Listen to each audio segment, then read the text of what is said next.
तो जय हिंद सभी को गाइस, जिसका भी 25 अगस्त को या 26 अगस्त को एग्जाम है वो ये वाली वीडियो बिल्कुल मिस मत कर देना। बिकॉज इसमें मैं आपको एक्जैक्टली बताऊंगा कौन कौन से क्वेश्चन आए और उसके जो टाइप क्वेश्चन कि अगर समझो डांडी मार्च का क्वेश्चन आ गया कि कहाँ से स्टार्ट हुआ था, तो अगले में उसका एंड पूछ सकता है कि कहाँ पर वो एंड हुआ है, कितने दिन लगे थे। जितने भी डांडी मार्च के रिलेटेड क्वेश्चन होंगे या गांधी जी से जितने भी रिलेटेड क्वेश्चन होंगे वो मैं सारे कवर करवाऊंगा। तो उसके टाइप के रिलेटेड क्वेश्चन इसी वीडियो में, या तो फिर मैं आपको उसकी पीडीएफ दूंगा, या तो मैं उसको आपकी वीडियो वीडियो दूंगा, या तो फिर मैं उसका एक लिंक दूंगा। ठीक है, या तो इसी वीडियो के अंदर मैं ट्रिक के थ्रू वो सब याद भी करवा दूंगा। तो बिल्कुल भी वीडियो को मिस मत कर देना प्लीज, आप सबसे रिक्वेस्ट है। जितने भी बच्चे हैं इस वीडियो को पक्का से पक्का देखें, बिकॉज ये अमृत होगी आप सभी के लिए जिनका एग्जाम नेक्स्ट शिफ्ट में है।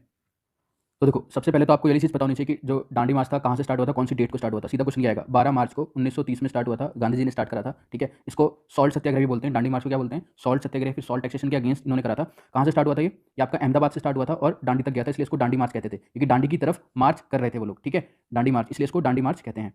ठीक है, इंपॉर्टेंट है ये। तो अहमदाबाद से लेकर डांडी तक हुआ था, ये आपको याद होना चाहिए। अब इसके अंदर अगला क्वेश्चन क्या आ सकता है, अगला क्वेश्चन इसके अंदर ये आ सकता है कि इसमें गांधी जी जब अरेस्ट हो गए थे, ठीक है, जो आपके गांधी जी थे वो अरेस्ट हो गए थे, गांधी जी के अरेस्ट होने के बाद जो अगला लीडर बना था उनका नाम क्या है। ये एफकेट का फेवरेट क्वेश्चन है, ये एफकेट का फेवरेट क्वेश्चन है। क्या नाम है उनका, अब्बास त्यागी, अब्बास तायब जी। ठीक है, तायब जी, नाम याद रख लेना, क्योंकि गांधी जी तो अरेस्ट हो गए थे, उसके बाद अब्बास तायब जी ने मतलब इसको बोलते हैं, इनको क्या उपाधि, इनका नाम है grand old man of Gujarat. इनको grand old man of Gujarat कहते हैं। तो इनको नेक्स्ट लीडर बन गए थे ये। ठीक है, इंपॉर्टेंट है, इसको याद कर लेना। इससे ज्यादा अगर डांडी मार्च से कोई भी क्वेश्चन आएगा तो इससे ज्यादा क्वेश्चन नहीं आएगा। और गाइस एक चीज याद रखना, मैं 30 मिनट की एक वीडियो है, इसमें मैंने पूरी मॉडर्न हिस्ट्री की डेट याद करवा रखी है सारी की सारी। उससे बाहर क्वेश्चन आएगा ही नहीं। अगर हिस्ट्री का कोई भी क्वेश्चन आ रहा है, मैं अब मुझसे तुम कसम खिलवा लो या फिर कुछ भी खिलवा लो, like I guarantee you that कि उस वाली वीडियो से बाहर क्वेश्चन नहीं आएगा। तो I am adding that video इसी के बाद। ठीक है, 30 मिनट की वीडियो, उसके अंदर मैं पूरा रिवीजन करवाऊंगा, किसका, मॉडर्न हिस्ट्री का पूरा रिवीजन होगा, फास्ट तरीके से, सुपर फास्ट तरीके से। और वैसे जो हमारे 1 रुपये वाले बैच में उनको भी काफी फायदा हुआ होगा कि वही वही सेम वीडियो है जहां से क्वेश्चन आ रहे हैं। ठीक है, उसके अंदर मैंने सारी डेट्स वगैरह याद करवा रखी है, तो वो वाली वीडियो में यहाँ पे एड ऑन कर रहा हूँ, उसको जरूर देख लेना। मॉडर्न इंडिया हेडिंग डाल लेना, मॉडर्न इंडिया का रिवीजन होगा यहाँ पे, मॉडर्न इंडिया। सिर्फ जो बता रहा हूँ उतना ही याद है तो अच्छी बात है, और आपने अगर इन डेप्थ वहाँ से पढ़ रखा है जो प्रीवियस लेक्चर थे तो और भी अच्छी बात है। ठीक है, देखो मॉडर्न इंडिया, मॉडर्न इंडिया में सबसे पहला क्वेश्चन जो आपके एग्जाम में आता है वो आता है इनका सीक्वेंस, पहले कौन आया और उनकी फैक्ट्री कहाँ पे लगी। ठीक है, आपको क्या सीक्वेंस याद करना है, सीक्वेंस आपको ये वाला याद करना है, PBDF, क्या PBDF। ठीक है, और इनकी फैक्ट्री कहाँ पे, देखो पी से क्या है, इतना तो मेरे ख्याल से आपको समझ में आ रहा होगा, पी से है पोर्तुगीज, ठीक है, बी से क्या है ब्रिटिश, डी से क्या है डच, और एफ से क्या है फ्रांस। ठीक है, अब इन्होंने अपनी पहली फैक्ट्री कहाँ पे खोली, सीधा क्वेश्चन आएगा। तो आपको ये सीक्वेंस याद रहना चाहिए, PBDF। और CS वाले क्या क्या करते हैं जाके, CS वाले जो बच्चे होते हैं, जो कंप्यूटर साइंस वाले बच्चे होते हैं, वो बाद में जाके MS करते हैं। इतना तो मेरे ख्याल से आपको याद रहना चाहिए, CS वाले बच्चे बाद में क्या करते हैं, MS करते हैं। तो ये ट्रिक आपको याद होनी चाहिए, Portuguese, British, Dutch, France. CS क्या है, C से क्या है, S से क्या है, M से क्या है, S से क्या है। देखो C से है आपका कोचिन, ठीक है, S से क्या है सूरत में, ये वाला भी है सूरत ही है, और M से क्या है मसूलीपट्टनम, मसूलीपट्टनम। ठीक है, तो आपको ये बताना चाहिए सीक्वेंस। प्लीज अगर आपको सीक्वेंस याद हो रहा है तो अच्छी बात है, नहीं हो रहा तो अभी याद हो जाएगा। PBDF CS वाले बच्चे MS करते हैं जाके, CS वाले बच्चे MS करते हैं जाके। तो मेरे ख्याल से अगर एग्जाम में याद आता है कि पहले यूरोपियंस कौन थे, क्वेश्चन आता है फर्स्ट यूरोपियंस कौन थे, यूरोपियन पावर जो इंडिया में आई थी, पहला मैंने बता दिया पोर्तुगीज थे, फिर कौन थे, ब्रिटिश थे, फिर PBDF। और इन्होंने कहाँ कहाँ फैक्ट्री खोली, इन्होंने CS से MS खोली। तो आपको ये सीक्वेंस इस तरीके से लेटा के लिखोगे ना एक हॉरिजॉन्टल वे में, तो आपको जल्दी से याद होगा। PBDF, CS वाले बच्चे क्या करते हैं, MS करते हैं। तो ये आपको सीक्वेंस याद होना ही चाहिए, और मेरे ख्याल से याद हो भी गया होगा। ठीक है, नेक्स्ट आगे चलते हैं। देखो अब हम याद करेंगे, ये एकदम सीक्वेंस में याद करूंगा, कोई दिक्कत नहीं होगी। देखो पहला है आपका बैटल ऑफ, जो भी मैं करवाऊंगा लास्ट में एक पेज में रिवीजन हो जाएगा। अभी सिर्फ वीडियो को देखो आराम से, कोई दिक्कत की बात नहीं है। देखो बैटल ऑफ प्लासी, पॉज करने की जरूरत नहीं है, बस एक फ्लो में देखते जाओ। Battle of Plassey, battle of Plassey के बाद क्या हुआ था, देखो अब इसका ईयर कैसे याद होगा आपको, कम से कम इतना तो याद होगा 1857 का बहुत बड़ा रिवॉल्ट हुआ था। मेरे ख्याल से ये सभी को याद होता है, 1857 का एक बहुत ही बड़ा रिवॉल्ट हुआ था, ये सबको याद होता है। तो इसी से 100 साल पहले, इसी से -100 कर दो तो कितना आ जाएगा 1757। अब तो याद हो जाएगा ये। तो बैटल ऑफ प्लासी का ईयर क्या है 1757 है, 1857 से एक्जैक्ट 100 साल पहले बैटल ऑफ प्लासी से मॉडर्न हिस्ट्री की स्टार्टिंग होती है। याद रहेगा, अब तो मेरे ख्याल से याद रहना चाहिए। तो ये थोड़ी ट्रिक साइड में बना देना जो मैं बताता जाऊँ। तो बैटल ऑफ प्लासी हो गया, बैटल ऑफ प्लासी के बाद आपको सिर्फ और सिर्फ इसके अंदर अंदर घुसने की ज़्यादा जरूरत नहीं है, कि आपके सीधा एग्जाम में ये रहेगा, तो पक्का आएगा। ठीक है, उसके बाद आता है आपका battle of Buxar, battle of Buxar, ये है बक्सर। ठीक है, अब देखो battle of Buxar year 1764, year guys important है, याद रखना। बैटल ऑफ बक्सर कब हुआ था 1764। अगर इसके अंदर भी कुछ चीज होगी तो इंपॉर्टेंट होगी तो मैं आपको बताता चलूंगा कि यहाँ से क्वेश्चन फ्रेम हो सकता है। ठीक है, तो बैटल ऑफ प्लासी याद हो गया एग्जैक्ट 100 साल पहले, फिर 64 में क्या हो गया, बैटल ऑफ बक्सर हो गया। उसके बाद आपको क्या चीज याद होनी चाहिए, उसके बाद आपको ये 3 चीज याद होनी चाहिए। गवर्नर जनरल ऑफ बंगाल कौन बना था पहला, उसके बाद गवर्नर जनरल ऑफ इंडिया कौन बना था, और इसके ईयर भी साथ साथ में ईयर भी याद हो जाएंगे, सब कुछ याद हो जाएगा। और पहला वाइसरॉय कौन बना था, जल्दी से बता दो, मेरे ख्याल से इतनी हिस्ट्री पढ़ रखी होगी तो याद तो होनी चाहिए। देखो ये थे पहले वेरेन हेस्टिंग, पूरा लिखने की जरूरत नहीं, वेरेन हेस्टिंग। उसके बाद है गवर्नर जनरल ऑफ इंडिया कौन था, विलियम बेंटिक, बेंटिक। ठीक है, उसके बाद है वाइसरॉय कौन थे, लॉर्ड कैनिंग। ठीक है, लॉर्ड कैनिंग। तो अब इनके ईयर देखना, सबके लास्ट देखो ये आएगा 1773। ठीक है, ये आएगा 1833, इंपॉर्टेंट इसलिए बता रहा हूँ। उसके बाद आ गया 1858। देखो 1857 का जब रिवोल्ट हो गया था ना, 1857 का बहुत बहुत बड़ा रिवोल्ट होता, उसके बाद कौन आ गए थे, वाइसरॉय। तो इस तरीके से आप याद कर सकते हो उसको, governor general of India, governor general of Bengal. तो ये आपको पहला कौन था, ये आपको याद होना चाहिए, पहला और आखिरी। अगर ये पूछ ले first governor general of Bengal कौन था, वेरेन हेस्टिंग। और अगर ये पूछ ले कि last governor general of Bengal कौन था, तो विलियम बेंटिक, अगर लास्ट भी पूछ ले तो। ठीक है, और first governor general of India William Bentinck, और ये पूछ ले last governor general of India तो कौन था, लॉर्ड कैनिंग। लास्ट अगर पूछे तो ये वाला हो जाएगा इसके चलो। मतलब देखो अभी कंफ्यूजन की कोई बात नहीं है, आप बस फर्स्ट याद रखो, गवर्नर जनरल ऑफ बंगाल कौन है, Warren Hasting, governor general of India कौन है, विलियम बेंटिक, और वाइसरॉय कौन था पहला, लॉर्ड कैनिंग। याद रहेगा, और इसकी ईयर 73, 33, 58। अच्छे से स्टार्ट बना के जो जो बताता जा रहा हूँ वो लिखते जाओ, उतना ही जितना बता रहा हूँ उतना याद होना ही चाहिए आपको। आगे चलते हैं। देखो अब बात आती है guys permanent permanent settlement important है। परमानेंट सेटलमेंट ये क्या चीज़ है? देखो परमानेंट सेटलमेंट कुछ नहीं था, एक नॉर्मल लैंड रिफॉर्म आई थी कि फिक्स टैक्स देंगे लैंड के ऊपर, लैंड पर fix tax, fix tax land पर fix tax according to the average of 10 year कि 10 साल में जितनी खेती के अंदर 10 साल में जितनी खेती के अंदर उपवार हुई है ना उसके हिसाब से टैक्स पे करना पड़ेगा आपको। तो इसको बोलते हैं परमानेंट सेटलमेंट। इसको कौन सा वॉइस लेके आया था, कुछ नहीं आता एग्जाम में, कौन लेके आया था permanent settlement? Lord Cornwallis. Cornwallis ये कैसे याद रहेगा आपको? देखो कॉर्न जो होती है उसको हिंदी में क्या बोलते हैं? भुट्टा, है ना? तो भुट्टा कहाँ पे होती है? खेत पे होती है। तो आपको याद रहेगा परमानेंट सेटलमेंट कौन लेके आया था? कॉर्न आ रहा है, कॉर्न आ रहा है, कॉर्न मतलब होता है भुट्टा। देखा आपने भुट्टा इस तरीके का होता है, उसके ऊपर से व्हाइट दाने दाने से होते हैं, है ना? जिससे हम पॉपकॉर्न खाते हैं ना, तो पॉपकॉर्न जिससे आता है उसको भुट्टा बोलते हैं हिंदी में। नहीं नहीं देखा तो आपको मैं एक बार इमेज दिखा देता हूँ इफ पॉसिबल। देखो ऐसा होता है, तो आप इसी से याद कर सकते हो कि ये क्या हो गया? कौन हो गया? कॉर्नवालिस। तो अगर कॉर्नवालिस आ गया तो कॉर्नवालिस क्या लेके आया था? परमानेंट सेटलमेंट लेके आया था, लैंड लैंड रिफॉर्म है, लैंड रिफॉर्म, ठीक है? लैंड के ऊपर टैक्स, इस तरीके से याद कर सकते हो। कॉर्नवालिस कौन लेके आया था? परमानेंट सेटलमेंट कॉर्नवालिस लेके आया था, इस तरीके से आप इसको याद कर सकते हो, ठीक है? नेक्स्ट आगे चलते हैं। देखो अब एक विलियम बेंटिक का भी मैंने नाम बताया था, विलियम बेंटिक याद है कौन थे? First governor general of India, ठीक है? गवर्नर जनरल ऑफ इंडिया मैंने बताया था। ईयर क्या था? 1833। ईयर तो मेरे ख्याल से याद होगा। अब विलियम बेंटिक ने क्या क्या चीज़ करवाई थी? देखो बैन आर्मी के टाइम में बैन मतलब इन्होंने सब कुछ बैन करवाया था। सती को खत्म करा था, सती को एबॉलिश करा था 1929 में। किसने? विलियम बेंटिक ने। बहुत ज़्यादा इंपॉर्टेंट क्वेश्चन है आपके लिए। दूसरा जो थग्स होते थे ना, थग्स, थग्स के लिए कैंपेन चलाया था इन्होंने, ठीक है? थग्स के लिए कैंपेन चलाया था। जो पुराने टाइम पे जो थग होते थे वो ट्रेन वगैरह लूटते थे या जो राहगीर में जो रास्ते में जाते थे उन लोगों को लूट लेते थे। तो थग्स के लिए जिसमें फास्ट फास्ट पढ़ा रहा हूँ इंपॉर्टेंट, ठीक है? तो ये कैसे आएगा? बैन इन्होंने अच्छी अच्छी चीज़ें जो चीज़ गंदी गंदी चीज़ें थी वो बैन कर दी थी। बैन इनके नाम ही बैन आ रहा है। बैन क्या कर दिया था उन्होंने? सती को बैन कर दिया था और थग्स को बैन कर दिया था। हो गया? ठीक है आगे चलते हैं। देखो उसके बाद आता है इंपॉर्टेंट, सिर्फ इंपॉर्टेंट बता रहा हूँ और देखना एग्जाम में कुछ आपको मिलेगा। अब अगला नाम है लॉर्ड डलहौजी। मेरे ख्याल से इनका नाम भी आपने सुना ही होगा कहीं ना कहीं। जो लॉर्ड डलहौजी हैं इन्होंने देखो बहुत अच्छे अच्छे काम करे इन्होंने भी। First engineering college, first engineering college जो आप अब IIT रुड़की नाम से जानते हैं, उसका नाम पहले क्या था? Imperial college of, imperial college of engineering.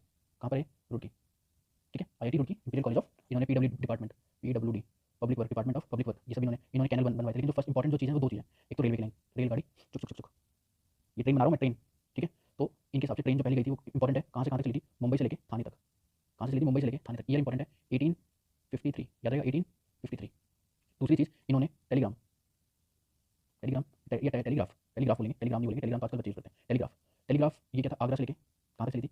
Calcutta तक, ठीक है? कलकत्ता। तो कैसे याद रहेगा? ये दोनों सेम ईयर सेम इनका। तो डलहौजी ने बहुत अच्छे काम करवाए हैं, बेंटिक ने भी अच्छे काम करवाए थे। बेंटिक ने दो चीज़ बैन कर दी, सती और थग को। और कॉर्नवालिस ने क्या चीज़ करवाया था? Permanent settlement. और लास्ट क्या था अभी जो डलहौजी, डलहौजी ने क्या करवाया? इंजीनियरिंग कॉलेज खुलवाया, तो PWD का काम करवाया। और मुंबई से लेकर थाने तक ट्रेन चली थी और आगरा से लेकर कलकत्ता तक क्या क्या था? टेलीग्राफ। पहले टाइम पे टेलीग्राफ यूज होते थे, ठीक है? आगे चलते हैं। अब मेरे ख्याल से 1857 का रिवोल्ट क्यों हुआ था? मेरे ख्याल से सभी को पता होगा। एक तो रीजन नहीं है, इसके बहुत सारे रीजन है, सिर्फ सुन लो, लिखने की कोई जरूरत नहीं है आपको। पहला रीजन क्या है? डॉक्ट्राइन्स ऑफ लैब, मतलब जिसकी कोई बच्चा नहीं है वो किंगडम, जैसे कोई समझो एक किंग है और उसकी कोई बच्चा नहीं है, अब उसकी गद्दी पे कोई नहीं बैठ पाएगा जिसके मरने के बाद, तो उसको कौन ले लेंगे? ब्रिटिशर्स ले लेंगे। डॉक्ट्राइन्स ऑफ लैब बोलते थे सब लोग। और एक और क्या था? Enfield, Enfield rifle. इसके अंदर क्या था? काऊ का और पिग का, दोनों का चर्बी या फैट यूज किया जाता था, ठीक है? और देखो काऊ हिंदू के लिए बहुत ही पूजनीय मानी जाती है और पिग जो होता है मुस्लिम या इस्लाम में बहुत ज़्यादा गंदा माना जाता है। तो इसको मुंह से खोलना पड़ता था, एनफील्ड राइफल्स को, उसका जो प्लगिंग करते हैं उसको मुंह से तोड़ना पड़ता था, ठीक है? तो ये भी एक रीजन था। बहुत सारे, एक रीजन नहीं, बहुत सारे। इकोनॉमिकल डिस्टर्बेंस, मॉडर्न एजुकेशन, ये लोग सब पढ़ाना चाहते थे मॉडर्न एजुकेशन में, कौन? ब्रिटिशर्स। लेकिन इंडियन वाले संस्कृत और हिंदी पे फोकस करते थे, तो ये भी हो गया मॉडर्न एजुकेशन। और रिलीजियस इंटरफेयर करते थे वो लोग। एक रीजन नहीं है, बस मैंने आपको बता दिया 1857 का रिवोल्ट क्यों हुआ, ठीक है? और अगर ये पूछ लें ये स्टार्ट कहाँ से हुआ था? स्टार्ट हुआ था ये मेरठ से। इतना तो मेरे ख्याल से आपको पता होगा, स्टार्ट कहाँ से हुआ था? मेरठ से। इंपॉर्टेंट है, स्टार्ट कहाँ से हुआ था? मेरठ से। और अगर ये पूछ ले मंगल पांडे कहाँ पे थे? मंगल पांडे बैरकपुर, बैरकपुर, ठीक है? बैरकपुर इंपॉर्टेंट है भी। मंगल पांडे कौन सी वहाँ से थे? बैरकपुर से थे, ठीक है? आगे चलते हैं। अब देखो अभी तक जो मैंने पढ़ा इंपॉर्टेंट क्या था, एक पेज में फिर से रिवाइज करवा रहा हूँ। सबसे लास्ट में आ जाओ, जो मैंने पढ़ा दिया है। पहली चीज़ मैंने पढ़ाई PBDF, अब नोट डाउन कर लेना please. CSMS, Portuguese, British, Dutch, France, Cochin, Surat, Masulipatnam, Surat. दूसरी चीज़ इसके बाद मैंने क्या पढ़ा? बैटल ऑफ प्लासी और बैटल ऑफ बक्सर। प्लासी का कब हुआ? 1757, मेरे ख्याल से भूलोगे नहीं, और 1764, ईयर याद होनी चाहिए दोनों के दोनों। उसके बाद तीसरी चीज़ मैंने पढ़ाई तीन, एक था कॉर्नवालिस, ठीक है? इसने क्या चीज़ करी है? एक डलहौजी था लास्ट में, ठीक है? डलहौजी ने क्या क्या इंपॉर्टेंट करा? और एक बताओ बीच में, एक मेरे याद नहीं आ रहा क्या था, देख लेते हैं। बीच में कौन सा? बेंटिक, हाँ बेंटिक, बेंटिक। तो बेंटिक ने क्या क्या करा था? सती करी थी और जो थग्स थे उनके लिए करा था। कॉर्नवालिस ने परमानेंट सेटलमेंट करा था। डलहौजी ने तो ट्रेन करी थी, ट्रेन कहाँ से? मुंबई टू थाने। और टेलीग्राम कहाँ से किया था? आगरा से लेके कलकत्ता तक, ठीक है? तो सिर्फ अभी तक हमने इतना पढ़ा है और 1857 का रिवोल्ट पढ़ लिया। मेरे ख्याल से आपको इतना याद हो गया होगा। चलो आगे चलते हैं। अब जो पढ़ाने जा रहा हूँ यहाँ से ईयर बहुत ज़्यादा इंपॉर्टेंट है और किसने क्या क्या करा, इसको बोलते हैं सोशल रिफॉर्म्स, यार रिफॉर्म्स, ठीक है? देखो इसमें आपको कुछ नहीं करना, जो बताते जा रहा हूँ सिर्फ वो अच्छे से एक बार माइंड में सेट हो जाएगा। देखो ब्रह्मो समाज, ब्रह्मो ये है ब्रह्मो समाज, किसने स्टार्ट करा और ईयर इंपॉर्टेंट है। वैसे ही आर्य समाज, फिक्स क्वेश्चन है ये, किसने स्टार्ट करा और ईयर क्या है। और रामकृष्ण मिशन, रामकृष्ण मिशन किसने स्टार्ट करा और ईयर क्या है, ठीक है? और ये लास्ट में थियोसॉफिकल सोसाइटी किसने स्टार्ट करा और क्यों इंपॉर्टेंट है, ठीक है? ईयर ये किसने स्टार्ट करा था? राजा राममोहन राय, राजा राममोहन राय, याद रहेगा? राजा राममोहन राय। ईयर, ईयर इसका क्या है? देखो राजा राममोहन राय, इसका ईयर है 1828 या 29 भी बोल सकते हो आप, 1828। देखो इतना क्लोज नहीं देगा ऑप्शन में, लेकिन आपको कैसे याद रहेगा? राजा राममोहन राय ने विलियम बेंटिक की हेल्प करी थी सती को एबॉलिश करने में। एबॉलिश होता है खत्म करने में। तो अभी मैंने बताया विलियम बेंटिक ने क्या चीज़ करा था, जल्दी से बताओ। यहाँ मैंने बताया था विलियम बेंटिक ने सती को क्या करा था? खत्म करा था, ठीक है? तो उसमें राजा राममोहन राय ने हेल्प करी थी। तो वो ईयर क्या था सती को एबॉलिश करने वाला? इंपॉर्टेंट ईयर है 1829, 1829। तो राजा राममोहन राय ने ब्रह्म समाज की स्थापना कब करी थी? 1828, 100 साल पहले, ठीक है? अब आता है आर्य समाज। आर्य समाज है स्वामी दयानंद सरस्वती। गाइस पक्का क्वेश्चन आएगा यहाँ से, बहुत ज़्यादा इंपॉर्टेंट है, इस स्लाइड को प्लीज़ नोट डाउन कर लेना। दयानंद सरस्वती, ठीक है। इन्होंने क्या बोला था, ये इंपॉर्टेंट है, ये भी जो मैं इसके नीचे लिख रहा हूँ। इन्होंने बोला था go back to Vedas, go back to Vedas. इसने बोला ये स्वामी दयानंद सरस्वती जी ने बोला है go back to Vedas, important है, याद रहेगा, ठीक है। उसके बाद है रामकृष्ण मिशन। जो रामकृष्ण मिशन है ये किसने करा था, विवेकानंद, या फिर आप रामकृष्ण परमहंस, स्टार्टिंग जो करी थी वो करी थी रामकृष्ण परमहंस, लेकिन इन्हीं के ही चेले, या चेले बोल सकते हो या स्टूडेंट बोल सकते हो, क्या था उनका नाम, विवेकानंद, ठीक है। रामकृष्ण मिशन क्या है, विवेकानंद, इंपॉर्टेंट है इसलिए बता दिया। थियोसॉफिकल सोसाइटी जो है ये किसने करी थी, एनी बेसेंट, ये तो मेरे ख्याल से सभी को याद होगा, एनी बेसेंट, ठीक है। इस चार में से एक क्वेश्चन फिक्स है, आना ही आना है, कुछ भी कर लो ये क्वेश्चन आएगा, ठीक है। नेक्स्ट आगे चलते हैं। अब आता है लॉर्ड कर्जन। कर्जन देखो कैसे है, तो भाई लॉर्ड कर्जन ने वेस्ट बंगाल देखा है, अपना ये बंगाल है, समझो ये पूरा बंगाल, इसको क्या करा था, हिंदू में और मुस्लिम में डिवाइड कर दिया था। तो जो डिवाइड करे वो क्या होता है, कर्जन होता है, कर्जन। ये तो मेरे ख्याल से मतलब मेरे ख्याल सभी को याद होगा, लॉर्ड कर्जन ने डिवाइड खेला, डिवाइड एंड रूल वाला है ना, कब खेला था, 1905, 1905, याद रहेगा, ठीक है। उसके बाद अब इसी के कंटिन्यू में मैं स्क्रॉल कर रहा हूँ नीचे, नेक्स्ट स्लाइड नहीं लिखा रहा, स्क्रॉल कर रहा हूँ नीचे, देखो उसके बाद क्या हुआ था, स्वदेशी मूवमेंट आया था, स्वदेशी मूवमेंट, ठीक है। जो स्वदेशी मूवमेंट था तो ये फर्स्ट पहला मास मूवमेंट था, फर्स्ट मास मूवमेंट, ठीक है, याद रहेगा, फर्स्ट मास मूवमेंट था। और इसी के बाद डिमांड ऑफ स्वराज आया था, किसने करा था demand of Swaraj, demand of Swaraj, दादा भाई नारोजी, जानते हैं सब लोग, सभी लोग जानते होंगे, दादा भाई, दादा भाई नारोजी। देखो दादा भाई नौरोजी का दूसरा नाम है, इनको बुलाते थे दद्दू, दद्दू प्यार से बुलाते थे ना, दादाजी को दद्दू बुलाते थे, तो सबसे बूढ़े थे, तो इनका दूसरा नाम क्या है, इनको बुलाते थे दद्दू, ये दद्दू है, ठीक है, D A D A D A U, Daddu बुलाते थे। और क्या बुलाते थे इनको, और बुलाते थे ग्रांड ओल्ड मैन, ये एन है, old man of India, Bharat का बूढ़ा आदमी, प्यार से, है ना, grand old man of India, important है, याद रहेगा। डिमांड ऑफ स्वराज किसने करी थी, दादा भाई नौरोजी, कलकत्ता सेशन में। इसी के बाद क्या हुआ था, सूरत स्प्लिट, जो मैं बताता जा रहा हूँ ये आपको ईयर ईयर ज़्यादा इंपॉर्टेंट है, 1907, 7 का मतलब होता है साथ साथ, साथ साथ रहना, है ना हिंदी में, लेकिन यहाँ साथ साथ नहीं, यहाँ पे स्प्लिट हो गया था, कौन सा, सूरत में, सूरत का स्प्लिट कैसे, इंडियन नेशनल कांग्रेस पता है आपको, इंडियन नेशनल कांग्रेस में दो दल बन गए थे, एक एक्सट्रीमिस्ट और एक मॉडरेट का, तो सूरत स्प्लिट कब हुआ था, ईयर याद करवाने के लिए 1907, ठीक है। आगे चलते हैं, सिर्फ ईयर ईयर इंपॉर्टेंट है सारे। 1909 में कौन से रिफॉर्म आए थे, मिंटो मॉर्ले रिफॉर्म, ठीक है। उसके बाद आपको याद होना चाहिए 1916 में लखनऊ पैक्ट हुआ था, 1907 में क्या हुआ था, सूरत स्प्लिट हो गया था, फिर लखनऊ पैक्ट हुआ था, लखनऊ पैक्ट में सब मिल गए थे, लखनऊ पैक्ट, इवन मुस्लिम लीग यहाँ पे मिल गई थी इनके साथ, ठीक है। सिर्फ ईयर याद करवा रहा हूँ, इन डेप्थ आपको कुछ पढ़ने की जरूरत नहीं है, ईयर इंपॉर्टेंट है, ईयर याद होना चाहिए, ठीक है। उसके बाद आता है गाइस होम रूल मूवमेंट, बहुत ज़्यादा इंपॉर्टेंट है, होम रूल मूवमेंट। देखो होम रूल मूवमेंट दो मूवमेंट चले थे, एक चला था एनी बेसेंट के द्वारा, एनी बेसेंट, और एक चला था बाल गंगाधर तिलक, दोनों के नाम पता होना चाहिए, दो होम रूल मूवमेंट चले थे, काफी बच्चों को पता नहीं होता, दो तो चले थे, एक था एनी बेसेंट के द्वारा, दूसरा था बाल गंगाधर तिलक के द्वारा, जैसे जैसे लिखता जा रहा हूँ उतना उतना लिखता चलो क्योंकि आपको सब याद हो जाएगा। उसके बाद गांधी जी, अब देखो गांधी जी से किस टाइप क्वेश्चन आते हैं आपके एग्जाम में, पहली चीज गांधी जी कौन सी डेट को आए थे, 9 जनवरी, क्योंकि जनवरी फैक्चुअल बहुत ज्यादा आता है, 1915, इसको कौन सी डेट से बनाते हैं लोग, प्रवासी भारतीय दिवस, प्रवासी भारतीय दिवस, ठीक है, याद रहेगा, ठीक है। उसके बाद प्रवासी भारतीय दिवस के बाद आपको इसमें दो चीज़ और पता होनी चाहिए, एक तो चंपारण हुआ था, सी, एक के हुआ था, खेड़ा सत्याग्रह, और एक ए, सी के ए, याद रहेगा, सी के ए, जैसे ए बी सी डी होता है, अगर आप ए बी सी डी नीचे से लिखोगे तो पहले ए लिखोगे, फिर बी लिखोगे, फिर सी लिखोगे, तो आपको ऐसे रखना है, ए और सी लास्ट में आ रहा है, ए स्टार्टिंग में आ रहा है, तो नीचे से देखा जाए तो इस तरीके से आ रहा है, इनके ईयर क्या है, इसका ईयर है, यहाँ पे लिख देता हूँ दूसरी तरह से, इसका है 1917, इंपॉर्टेंट है, ईयर ईयर की बात कर रहा हूँ मैं, इसका है 1918, इसका भी 1918, बट अगर सीक्वेंस पूछे तो इस तरीके से, तो पहला कौन सा था, Champaran, C H A M, पारण, चंपारण सत्याग्रह, फिर क्या था, खेड़ा सत्याग्रह, फिर क्या था, अहमदाबाद, अहमदाबाद में। अब क्या क्या हुआ था, थोड़ा सा हिंट दे देता हूँ, इन डेप्थ तो नहीं, सिर्फ ईयर इंपॉर्टेंट है, तो और इसकी सीक्वेंस इंपॉर्टेंट है, वो मैंने आपको बता दिया। चंपारण में क्या था, इंडिगो के ऊपर था, खेती के ऊपर, इंडिगो की खेती के ऊपर था कुछ इशू, बस इतना याद रख लो। खेड़ा में कुछ टैक्स इशू था, और यहाँ पे का कुछ डिस्प्यूट था, ठीक है, इतना आपको पता होना चाहिए, जितना मैंने लिखा है। गांधी जी के बारे में इससे ज़्यादा नहीं पता होना चाहिए। पहला 9 जनवरी 1915 में प्रवासी भारतीय इंडिया में आए थे। अगर एक क्वेश्चन और है कि गांधी जी को पहली बार जेल कब हुई थी, बहुत ही ज़्यादा इंपॉर्टेंट है, कि गांधी जी हैं ये जेल के पीछे चले गए, इस तरीके से डायग्राम बना लेना, गांधी जी हैं ये जेल के पीछे जेल में चले गए, तो पहली बार अरेस्ट कब हुए थे, अरेस्ट। अब सब लोग जो तुक्का मारेंगे, सब लोग जो तुक्का मारेंगे वो गलत मारेंगे, इसलिए बोल रहा हूँ मैं, गांधी जी पहली बार अरेस्ट हुए थे 1908 में, जब वो साउथ अफ्रीका में थे, इंपॉर्टेंट है, बहुत बहुत ही ज़्यादा इंपॉर्टेंट है, बहुत ही ज़्यादा इंपॉर्टेंट है, फिर से बता रहा हूँ। देखो 1915 में इंडिया में आए वो लोग, वो ठीक है, लेकिन वो उससे पहले ही एक बार अरेस्ट हो चुके हैं साउथ अफ्रीका में। ये क्वेश्चन आपका एफकेट में आ रखा है कि इस तरीके से फ्रेम होता है, जो गांधी जी हैं वो कब अरेस्ट हुए थे, तो ऑप्शन जो दिए थे उन्होंने ऐसे दिए थे, 1915, 1917, 1918, हो गया 1908। तो बच्चों ने क्या तुक्का मारा, बच्चे इसका तुक्का ये मारते हैं कि यार 15 में तो वो आए थे इंडिया में, तो इन दोनों में से कोई आंसर होगा, नहीं, उससे पहले ही वो 1908 में साउथ अफ्रीका में वो पहले ही एक बार अरेस्ट हो चुके हैं, तो बहुत इंपॉर्टेंट क्वेश्चन है, अरेस्ट कब अरेस्ट हुए थे वो, 1908, ठीक है। गांधी जी के बारे में इतना आपको बताना चाहिए, एफेक्ट पॉइंट ऑफ व्यू से, केवल इंपॉर्टेंट बता रहा हूँ, एक भी पॉइंट फालतू नहीं बता रहा, टाइम वेस्ट नहीं होना चाहिए आपका, ठीक है। और चलते हैं आगे, देखो इसके बाद आता है 1919 में, 1919 में और 1919, क्योंकि 1919 बहुत ज़्यादा इंपॉर्टेंट है, 1919 और 1919, तो वैसे तीन बार लिख दिया, तीन बार का जिसलिए लिखा देखो, 1919 में आया था आपका रॉलेट एक्ट, रॉलेट एक्ट का मतलब ये है, ना अपील होगी, ना वकील होगा, ना दलील होगी, सीधा पकड़ो जेल में डालो, ये इसका ये ब्रिटिशर्स लिखा है रॉलेट एक्ट, ठीक है। अब क्या हुआ था, रॉलेट एक्ट के बाद आया था जलियांवाला बाग, आपको याद हो 1919 में, एक्जैक्ट डेट भी आती है यहाँ पे, इसको दूसरे कर सकता हूँ, 13 अप्रैल, कौन सी अप्रैल, 13 अप्रैल 1919, इंपॉर्टेंट इसलिए बता रहा हूँ, कौन सा वाला बाग है, ये जो है जलियांवाला बाग, ट्रेजेडी जो हुई थी, जनरल डायर ने आके एक पीसफुल प्रोटेस्ट चल रहा था, उन्होंने फायर किया, परमिशन दी थी, और 379 डेथ हुई थी, 379, ठीक है, ये इंपॉर्टेंट है डेट। उसके बाद आ गया 1919 में एक और हुआ था जो कि इंपॉर्टेंट है, वो है Montague Chelmsford record, Chelmsford reform, ठीक ठीक है, बस आपको नाम पता होना चाहिए और ईयर। तो 1919 में तीन इंपॉर्टेंट चीज़ें हैं, तीनों मैंने एक साथ लिखी हैं, आगे चलते हैं। देखो अब आता है आपका नॉन कॉपरेशन मूवमेंट, कि हम किसी के साथ कॉपरेशन नहीं करेंगे। इसने स्टार्ट करते थे अपने प्यारे गांधी जी ने। इन्होंने सोचा कि हम नॉन कॉपरेशन मूवमेंट स्टार्ट कर देते हैं। क्यों सोचा? देखो, इसके पीछे भी 3 रीज़न थे। अब पहला, स्वराज चाहिए था, ठीक है? ये तो फैक्चुअल, ये एग्जाम में नहीं आएगा, फिर मैं आपको कॉन्सेप्ट बता रहा हूँ। दूसरा, एक तो जलियांवाला बाग अभी मैंने बताया 1919 में, ये कब हुआ था? नॉन कॉपरेशन मूवमेंट हुआ था 1920 से लेकर 22। तो एग्जैक्ट डेट नहीं है, तो वहाँ पे डेट नहीं है, तो डेट नहीं बताऊंगा मैं, ठीक है? अब देखो क्या बता रहा था मैं। हाँ, तो पहला एक तो स्वराज चाहिए था, जलियांवाला बाग की ट्रेजेडी हुई थी, और तीसरी चीज़ हो गई थी खिलाफत मूवमेंट। खिलाफत मूवमेंट क्या है? खिलाफत मूवमेंट कुछ नहीं है, खलीफा को रिमूव कर दिया था। अब खलीफा क्या होते हैं? खलीफा होते हैं मुस्लिम रीजन्स के बहुत बड़े लीडर, ठीक है? तो खिलाफत मूवमेंट ये मूवमेंट था कि मुस्लिम के जो टॉप मोस्ट रीजन्स थे कहाँ पे? टर्की में, और टर्की में उनको रिमूव कर दिया गया था। बस इतना याद करना है, तो अभी फिलहाल के लिए इतना इंपॉर्टेंट नहीं है, फिर मैं आपको बता देता हूँ। तो ये गांधी जी ने सोचा कि ये मूवमेंट ऐसे स्टार्ट करते हैं इसके अंदर हिंदू प्लस मुस्लिम दोनों पार्टिसिपेट कर सकें, ठीक है? तो नॉन कॉपरेशन मूवमेंट का एंड कैसे हुआ था? एंड हुआ था चौरा चौरी कांड से। ये क्या है? चौरी चौरा, चौरी चौरा क्या है? ये चौरी चौरा गोरखपुर में एक पुलिस स्टेशन था, उसको लोगों ने बास मूवमेंट करके जला दिया था, ठीक है? उसके अंदर 22 पुलिस वालों की डेथ हो गई थी। तो चौरा चौरी कहाँ पर है? Important place Gorakhpur. जितना बता रहा हूँ सिर्फ उतना। अब यहाँ पे इस पूरे पेज में क्या याद होना चाहिए? नॉन कॉपरेशन मूवमेंट हुआ था, और उसके बाद चौरा चौरी से खत्म हो गया था। उसमें हिंदू मुस्लिम दोनों ने मिलकर पार्टिसिपेट किया था। और अगर खिलाफत मूवमेंट का कुछ याद करना है तो जौहर ब्रदर्स ने स्टार्ट करा था। मोहम्मद एंड शौकत अली जौहर, लिख देता हूँ मैं, Mohammad and Shaukat Ali Jauhar, JAUHAR, Jauhar brothers बोलते हैं, जौहर ब्रदर्स ने स्टार्ट करा था, ठीक है? आगे चलते हैं। देखो अब आते हैं बात, भगत सिंह के साथ एक नाम और आता है हमेशा, बताओ क्या? 2 नाम और आते हैं, लेकिन एग्जाम पॉइंट ऑफ व्यू से जो इंपॉर्टेंट है, भगत सिंह के साथ जो दूसरा नाम आपके मुंह पे आना चाहिए तुरंत, वो है बटुकेश्वर दत्त। बटुकेश्वर दत्त, बोलेंगे सर ये कौन है, ये कौन आ गए? अगर आपने हिस्ट्री पढ़ी हमारे लेक्चर देखे तो आपको याद होगा, बटुकेश्वर दत्त ने और भगत सिंह ने दोनों ने बम फेंका था सेंट्रल असेंबली में 1929 में, ठीक है? ऐसी पॉपुलरिटी पाने के लिए। तो इनको हैंग कर दिया गया था, किसको? अब यहाँ पे नाम लिख देता हूँ मैं। इन्होंने, अगर इन दोनों का नाम आता है तो अलग से ये लिखना, इन्होंने बम फेंका था कहाँ पे? असेंबली में, सेंट्रल असेंबली, ठीक है? सेंट्रल असेंबली में इन्होंने बम फेंक दिया था। और अगर फांसी की जो सजा दी गई थी 3 लोगों को दी गई थी, कौन कौन थे? पहले थे भगत सिंह, ठीक है? राजगुरु, मेरे ख्याल से ये सभी को पता होगा, इन्होंने कुर्बानी दी है हमारे लिए। उसके बाद है सुखदेव, भगत सिंह, राजगुरु, सुखदेव। अब यहाँ से क्या क्वेश्चन आएगा? डेट किस दिन था? 23 मार्च 1931, और कौन सी जेल में? लाहौर की जेल में। याद रहेगा ये? ठीक है। अब चलते हैं आगे, next question.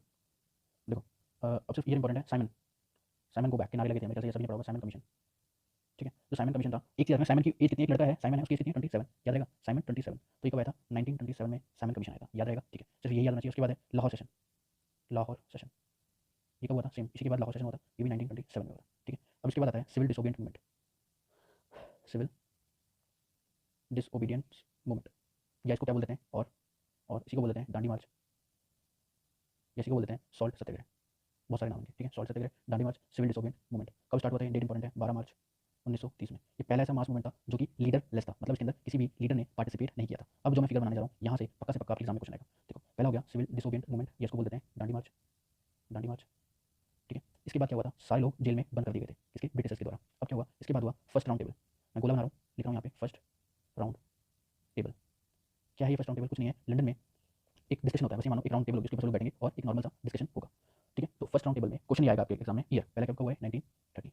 First round table के बाद बीच में जब इसके अंदर सब सारे लीडर कहाँ थे? जेल के अंदर। इससे पहले क्या हुआ था? दांडी मार्च हुआ था, तो सारे लीडर कहाँ थे? जेल में थे। तो कोई पहली राउंड टेबल में किसने पार्टिसिपेट करा? किसी ने भी पार्टिसिपेट नहीं करा, खासकर किसने? इंडियन नेशनल कांग्रेस ने, इंडियन नेशनल कांग्रेस ने पार्टिसिपेट नहीं करा यहाँ पे। उसके बाद थोड़ा आगे चलते हैं।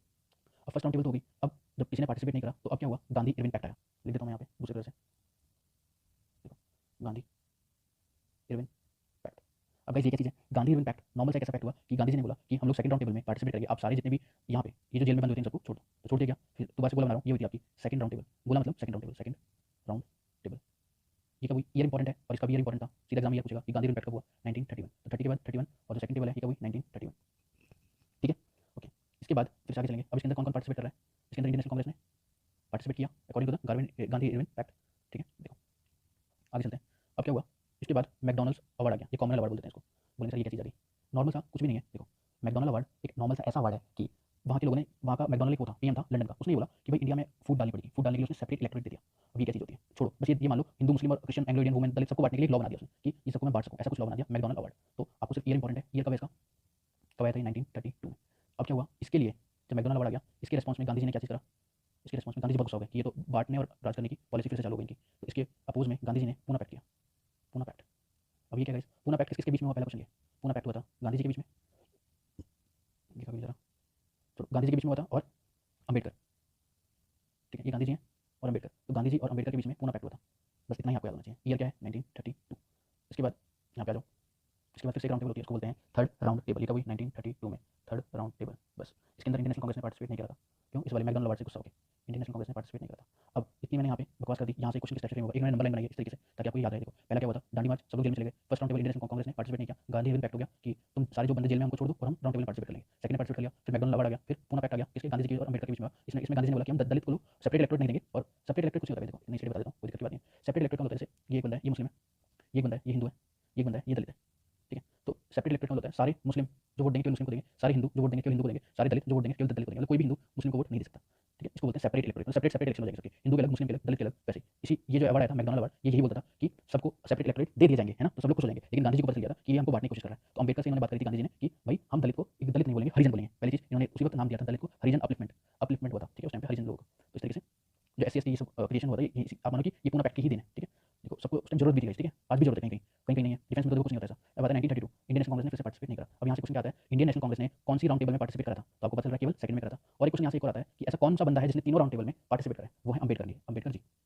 गलत हो गया तो सॉरी। देखो अंबेडकर जी ने यहाँ पे ए लिख लेना, यहाँ पे बी लिख लेना और यहाँ पे बी लिख लेना, मतलब अंबेडकर जी ने तीनों में पार्टिसिपेट करा था। किसमें? तीनों में। देखो मैं इसको थोड़ा सा जूम आउट कर देता हूँ, अंबेडकर जी ने ए तीनों में पार्टिसिपेट करा था, इतना याद रहेगा, ठीक है।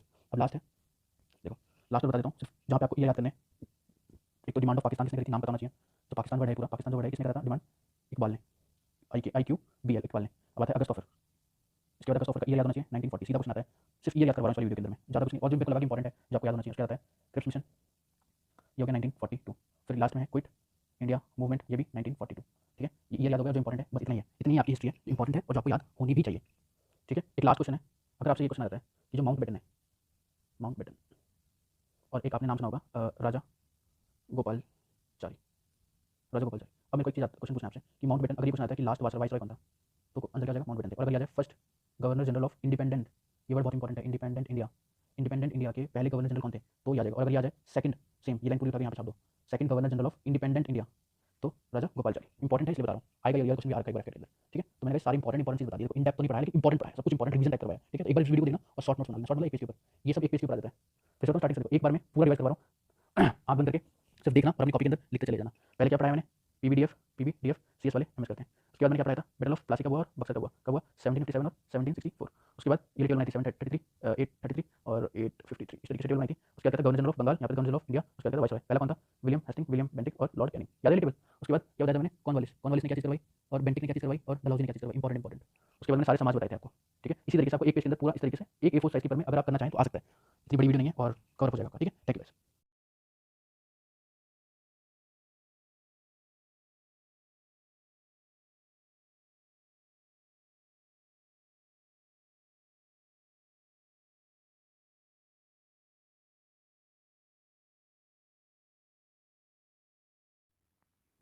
तो गाइज़ मैं इस वाले कोर्स की बात कर रहा था, ये ₹1 वाला बैच है, ठीक है। करंट अफेयर का एक ₹1 वाला बैच है। इसमें आप अगर कंटेंट के अंदर जाओगे ना, तो आपको यहाँ पर ये वाली वीडियोज़ मिलेंगी फ्री रिवीजन वाले में।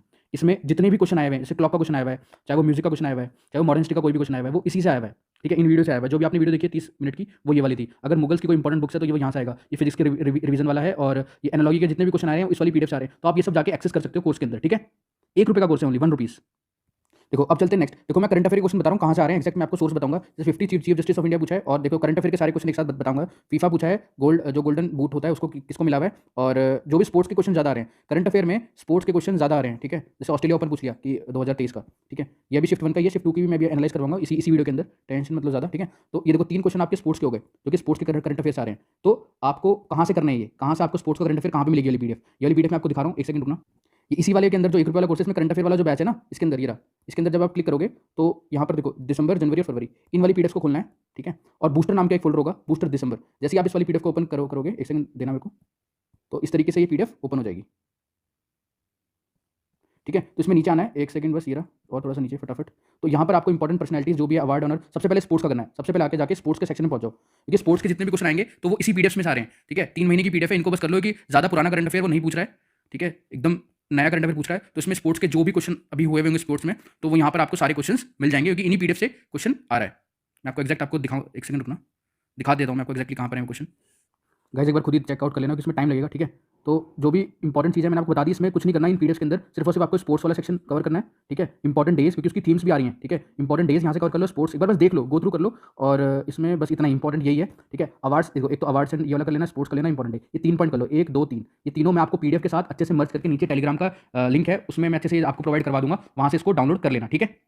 गाइस साथ में ये वाले स्पोर्ट्स जो इवेंट हैं, कहाँ पे कौन सा इवेंट हुआ है, यहाँ से भी क्वेश्चन आ रहा है। तो एक बार इसके गो थ्रू कर लेना कि समर ओलंपिक्स कहाँ पर हुए हैं, समर के पैरा ओलंपिक्स कहाँ पर होगा, नेक्स्ट ही पूछ रहा है वो। सिर्फ एक याद कर लो कहाँ पे हो रहा है, ठीक है। इसको एक बार गो थ्रू कर लेना। ये वाली PDF आपको मिल जाएगी टेलीग्राम पे, मैंने पूरी अपलोड कर दी है, ठीक है। ये आपको वहाँ पे मिल जाएगी कि एशियन गेम कि 2026 में कहाँ पर होंगे नेक्स्ट वाले, ठीक है, मतलब वो नेक्स्ट ही पूछ रहा है, इस साल वाला वो यूजुअली नहीं पूछ रहा है 2026 का नेक्स्ट कहाँ पे होगा, फीफा वर्ल्ड कप कहाँ पे होगा, इस टाइप के क्वेश्चन वो ज़्यादा पूछ रहा है, ठीक है। एक बार ये वाला पेज इंपॉर्टेंट है, इसको एक बार गो थ्रू कर लेना कि 2025 में कबड्डी का जो वर्ल्ड कप है वो कहाँ पे होस्ट होगा, ठीक है। एक ये वाला क्वेश्चन भी इंपॉर्टेंट है, कहाँ पे चला गया वो, कहाँ पर है 2023 का, ये वाला ही शायद, हाँ 2023 का जो वुमेन का वर्ल्ड बॉक्सिंग चैंपियनशिप है वो इंडिया होस्ट करेगा। जो भी इंडिया होस्ट कर रहा है ना, एक बार उसको मतलब इंडिविजुअली देख के एक बार अच्छे से याद कर लेना, क्योंकि वो ज़्यादा इंपॉर्टेंट है। और जो खेलो इंडिया यूथ गेम्स हुए थे वो 2022 में कहाँ पे हुए हैं, मध्य प्रदेश में हुए, उसका वेन्यू कहाँ था, मध्य प्रदेश में था, ये भी आपको याद रखना है, ठीक है। तो जो भी आपको PDF है ये आपको टेलीग्राम वाले चैनल पर मिल जाएगी। अब चलते हैं आगे।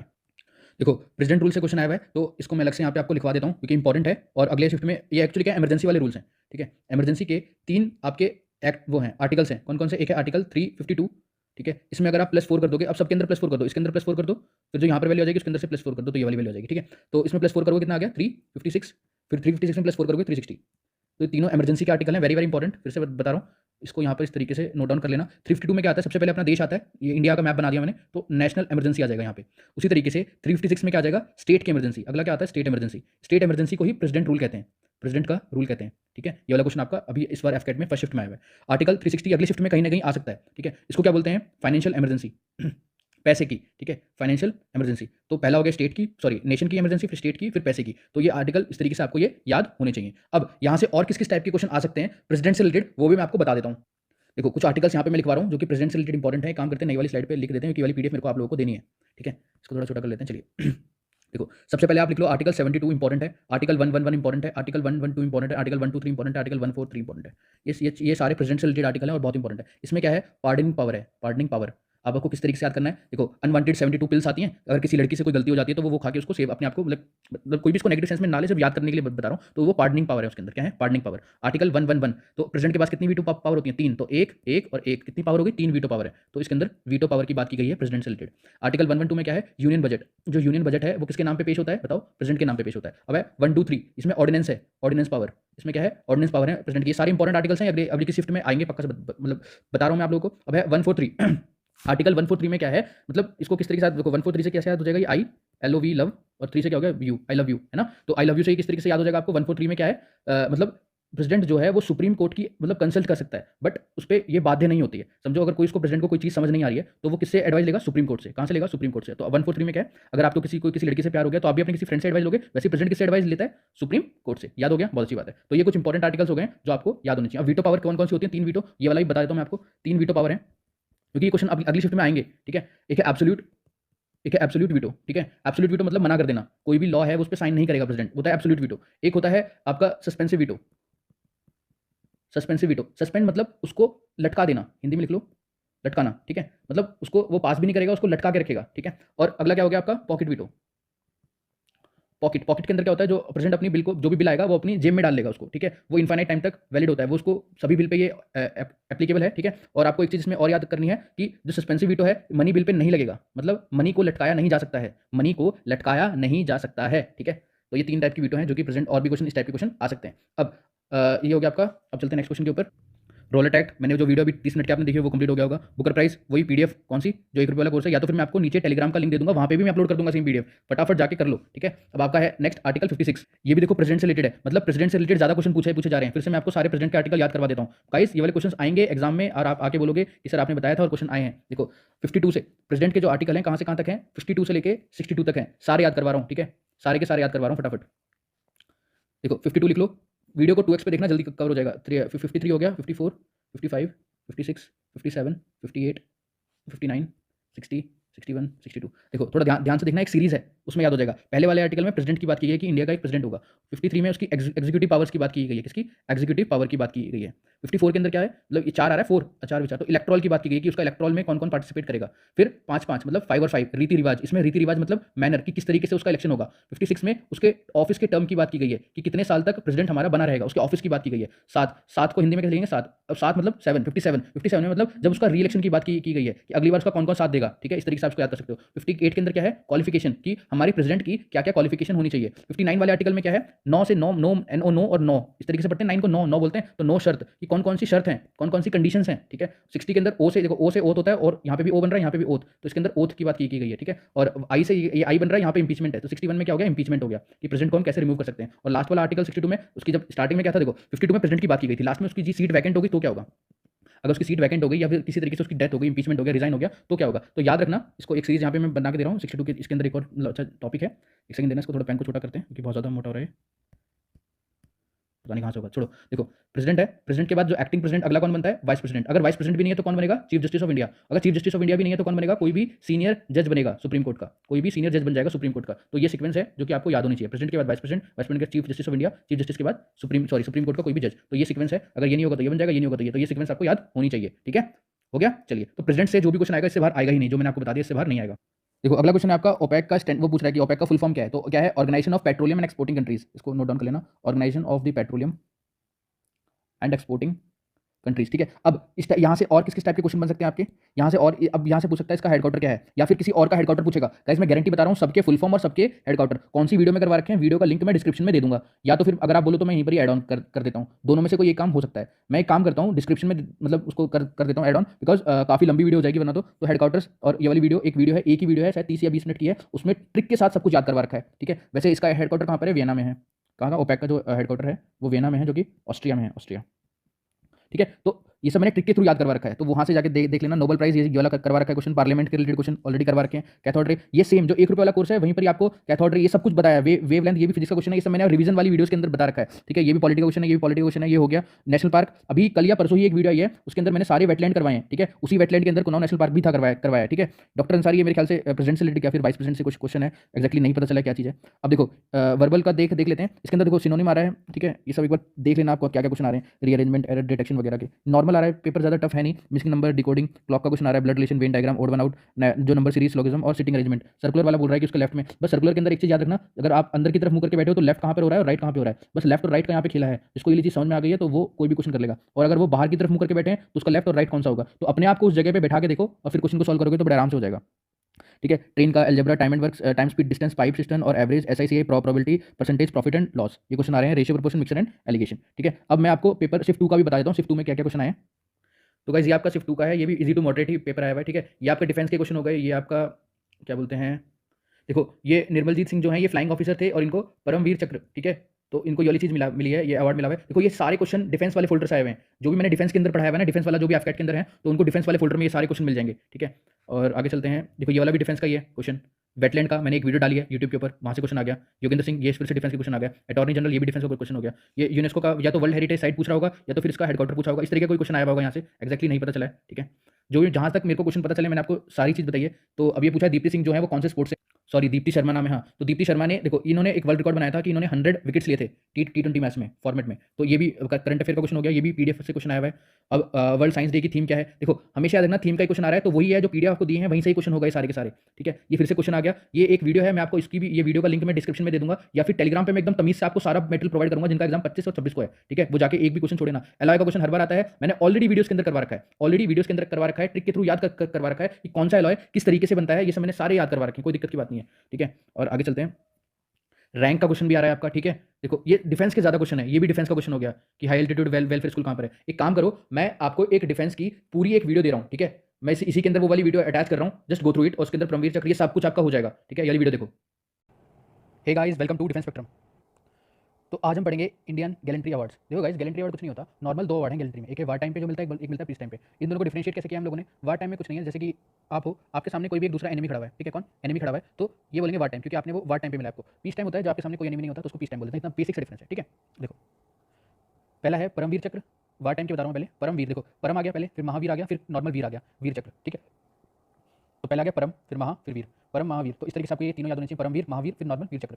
पीस टाइम में होते हैं अशोक चक्र, कीर्ति चक्र, शौर्य चक्र। पहले इसका नाम था अशोक, जैसे अशोक 1, अशोक 2, अशोक 3, इस तरीके से नाम थे, इनके नाम चेंज हो गए, अब है अशोक चक्र, कीर्ति चक्र, शौर्य चक्र, ठीक है। अब जो रिसेंट वाले नाम है आपको याद होने चाहिए, अशोक चक्र, कीर्ति चक्र, शौर्य चक्र, याद रहेंगे। तो अगर आपसे ये पूछता है कि इनका लाइक प्रेफरेंस बताओ कि सबसे ज्यादा, मतलब अगर ऑर्डर ऑफ प्रेसिडेंस आपसे पूछ लिया जाए कि ऑर्डर ऑफ प्रेसिडेंस क्या है, देखो सबसे पहले महावीर है, सॉरी सबसे पहले है परमवीर चक्र, ये सबसे बड़ा होता है, उसके बाद आता है महावीर, उसके बाद आता है वीर चक्र। तो ये इनका प्रेसिडेंस होता है, पहले ये, फिर ये, फिर ये, सबसे बड़ा ये होता है। वैसे ही अगर अशोक, इसमें पीस टाइम पे बात करते हैं हम लोग, तो पीस टाइम में ऑर्डर ऑफ सीक्वेंस ये होता है, सबसे बड़ा ये होता है, ठीक है, highest gallantry award in peace time. तो गाइस आपको ये भी पता होना चाहिए कि ये दोनों आपस में बराबर है, ठीक है, ये दोनों आपस में बराबर है, ये दोनों भी आपस में बराबर है, ठीक है। तो अगर इनका जो ऑर्डर लाइक सीरीज में पूछ सकता है, ठीक है, सीरीज में किस तरीके से क्वेश्चन फ्रेम हो सकता है यहाँ से गाइस अगर बता देता हूँ मैं आपको, देखो इस तरीके से बता सकता है कि आप ऑर्डर बता दो, ऑर्डर क्या होगा, ऑप्शन ए बना देगा, बी सी डी, इस तरीके से लाइक परमवीर, परमवीर, फिर ऐसे महावीर, महावीर, उसके बाद हो गया वीर। इस तरीके से 4 आपके ऑप्शन बना देगा, फिर नीचे ऑप्शन दे देगा लाइक ए कौन कौन सा आपका सही है। तो आप समझ पा रहे होंगे कि किस टाइप से क्वेश्चन फ्रेम हो सकता है यहाँ से ऑर्डर से। तो आपको ऑर्डर भी प्रेफरेंस भी याद होना चाहिए। लेकिन अगर हल्का सा ये पूछा जाए कि इन दोनों में अगर समझो एक आदमी को परमवीर चक्र मिला हुआ है और अशोक चक्र, तो उसमें से ज़्यादा प्रेफरेंस किसको दी जाती है? तो याद रखना जो ज़्यादा प्रेफरेंस दी जाती है वो वार टाइम वाले को ज़्यादा प्रेफरेंस या ज़्यादा हाईएस्ट कैलेंडरी अगर ऑर्डर की बात करें तो पहले वार टाइम वाले आते हैं। अगर इन दोनों का आपस में से परमवीर को और अशोक चक्र को कंपेयर करेंगे हम लोग तो परमवीर चक्र अशोक चक्र से बड़ा है और महावीर कीर्ति चक्र से बड़ा है, वीर शौर्य चक्र से बड़ा है, वीर चक्र शौर्य चक्र से बड़ा है। तो आपको ये थोड़े से लाइक ऑर्डर प्रेफरेंस यहाँ से आ सकता है, क्वेश्चन के अंदर फ्रेम हो सकता है। ठीक है, अब चलते हैं आगे। तो गाइस देखो यह है परमवीर चक्र, महावीर चक्र, वीर चक्र। हम पहले वार टाइम वाले याद करेंगे। मैं सब कुछ याद करवाने वाला हूं इस वीडियो में, बस आपको आराम से बैठना है, वीडियो देखनी है, याद हो जाएगा। ठीक है, देखो लाइक इनके बैच वगैरह पे इनके सिंबल क्या बने हुए सब कुछ क्वेश्चन आते हैं। बैच का जो कलर होता है, जो पट्टा होता है इसका, ठीक है ना, जिसका स्ट्रैप होती है उसका कलर क्या होता है, इसमें से ये इसमें जो कलर है सब कुछ यहाँ से हर एक क्वेश्चन का इन डेप्थ पढ़ाने वाला हूँ। आराम से बैठो, नोट्स बनाओ। सबसे पहला परमवीर चक्र, देखो गाइस परमवीर चक्र क्वेश्चन जो यहाँ से आते हैं फिक्स है आपके एग्जाम में। पहला परमवीर चक्र जो था फर्स्ट आपको याद होना चाहिए, इसको मिला है मेजर सोमनाथ शर्मा को 4 कमाओ रेजिमेंट के 1947 के बारे में। ठीक है, क्योंकि वार टाइम के आपको याद होगा परमवीर चक्र वार टाइम का मैंने बताया था। देखो हम पहले ये वाले पढ़ रहे हैं सारे वार टाइम वाले। ठीक है, तो परमवीर चक्र से हमने स्टार्टिंग कर दिया। देखो इसको मिला था मेजर सोमनाथ शर्मा को। देखो लास्ट जो वार हुआ है हमारा कब हुआ है? कारगिल वार हुआ है। कारगिल वार 1999 में, याद होगा ये तो आपको। ठीक है, तो उस टाइम इन 4 लोगों को मिला है। विक्रम बत्रा, इनको सब लोग जानते हैं। संजय कुमार, योगेंद्र यादव, मनोज के पांडे, इन चारों के नाम आपको याद होने चाहिए कि लास्ट में किसको मिला है। ठीक है, लास्ट विनर कौन है? परमवीर चक्र के, क्योंकि उसके बाद हमारे किसी से लाइक वार नहीं हुआ है। ठीक है ना। और गाइस एयरफोर्स के केवल ओनली एंड ओनली एक ही बंदे हैं जिनको ये फ्लाइंग ऑफिसर हैं, इनका नाम है निर्मलजीत सिंह सैलोन। ठीक है, तो इन्हीं को मिला है परमवीर चक्र। ठीक है, तो आपको इन सबके नाम याद होने चाहिए। आपके एग्जाम में लाइक एफकेट में एसीसी एंट्रीज में डायरेक्ट क्वेश्चन आते हैं यहाँ से डायरेक्ट। ठीक है, अब बात आती है गाइस मेडल की। देखो जो मेडल है वो मतलब उसके देखो फ्रंट पे क्या है, बैक पे क्या है, सब कुछ इमेज के साथ दिखाऊंगा। तो गाइस ये आपकी फ्रंट इमेज है, ये आपकी बैक वाली इमेज है। फ्रंट इमेज में आपको ये इस तरीके से दिखाई दे रहा है, ये है वज्र। ये इंद्र भगवान है ना, इंद्र भगवान के हाथ में देखो ये जो एक इक्विपमेंट्स है, मतलब जो एक हथियार है, इसको बोलते हैं वज्र। क्या बोलते हैं इसे? वज्र। लिख देता हूँ यहाँ पे, वज्र क्या बोलते हैं? इस तरीके का शेप में होता है, इस तरीके से ऐसे त्रिशूल बन गया, लेकिन आप गाइस समझ पा रहे होंगे इस तरीके से शेप में होता है, इसको वज्र बोलते हैं। ठीक है, तो ये आपका परमवीर जो चक्र है, मेडल है ना, गैलेंट्री जो अवार्ड है, उसके ऊपर फ्रंट में चार वज्र बने हुए हैं। ये देखो यहाँ पे बना हुआ है, यहाँ पे बना हुआ है, यहाँ पे बना हुआ है, यहाँ पे बना हुआ है। ठीक है, बीच में क्या है? एम्बलम है। ठीक है, ये मैंने यहाँ पे लिखा हुआ है। देखो पहली चीज़ एक चीज़ नोट डाउन करना बहुत इंपॉर्टेंट है, यहाँ से क्वेश्चन फिक्स है आपके एग्जाम में आएगा। पहली चीज़ है सर्कुलर ब्रॉन्ज डिस्क है। ठीक है, पहली चीज़ तो ये सर्कुलर ब्रॉन्ज डिस्क है। दूसरी चीज़ फ्रंट में क्या बना हुआ है इसके और बैक में क्या बना हुआ है। ठीक है, देखो फ्रंट में बीच में नेशनल एम्बलम है, इसके चारों तरफ देखो मैंने ये वज्र बना दिए, वज्र। ठीक है, इस तरीके से चारों तरफ इस तरीके से बन गया। ठीक है, आपका मेडल और ये हो गया, मैंने यहाँ लिख दिया ये क्या है? वज्र। अब बैक में क्या लिखा हुआ है? बैक में देखो क्या लिखा हुआ है? परमवीर चक्र, हिंदी इंग्लिश दोनों में लिखा हुआ है। ऊपर हिंदी में लिखा हुआ है, नीचे इंग्लिश में लिखा हुआ है। ठीक है, बीच में यहाँ पे एक चीज़ बनी हुई है, देखो क्या बना हुआ है? मैंने लिख दिया लोटस का फ्लावर बना हुआ है। किसका? ये है लोटस का फ्लावर, लोटस का फ्लावर। ये आपको इमेजेस के अंदर याद होना ही चाहिए। ठीक है, देखो और जिसका रिबन है, ये गाइस फिक्स क्वेश्चन है, इसका बहुत इंपॉर्टेंट है। इवन आपके एसएसबी के जो इंटरव्यूज होते हैं उसमें पूछ लिया जाता है कि जो परमवीर चक्र है उसके रिबन का कलर क्या है, क्योंकि वो आपको पता होना ही चाहिए। कुछ भी हो जाए वो चीज़ आपको पता होनी ही चाहिए। तो आप देख सकते हैं कौन सा कलर है यहाँ पे? पर्पल कलर है। ठीक है, पर्पल कलर है, इंपॉर्टेंट है। तो मैंने सारा बता दिया है परमवीर चक्र के बारे में। अब चलते हैं नेक्स्ट पे। तो गाइस ये जो 3 फोटो लगाई है मैंने, 3 सर्स हैं, तो इन सर के नाम बताएंगे आप तीनों के। इनके ये लिविंग रेसिपेंट्स हैं, मैं लिख भी देता हूँ यहाँ पे, ये हैं लिविंग रेसिपेंट्स ऑफ परमवीर चक्र। ठीक है, तो आपको इन तीनों के नाम मेरे को कमेंट में लिख के बताने हैं। मैं सेकंड वीडियो में आपको बता दूंगा, जो सेकंड पार्ट आएगा इसका, कि इनके नाम क्या है। ठीक है, चलो मैं एक का नाम यहाँ पे बता देता हूँ। इनका नाम है सूबेदार मेजर, इनका नाम है सूबेदार मेजर योगेंद्र सिंह यादव। मेरे ख्याल से आपने इनकी यूट्यूब पे वीडियो देखी होगी, अगर नहीं देखी तो अभी आप ये वाली वीडियो देखो।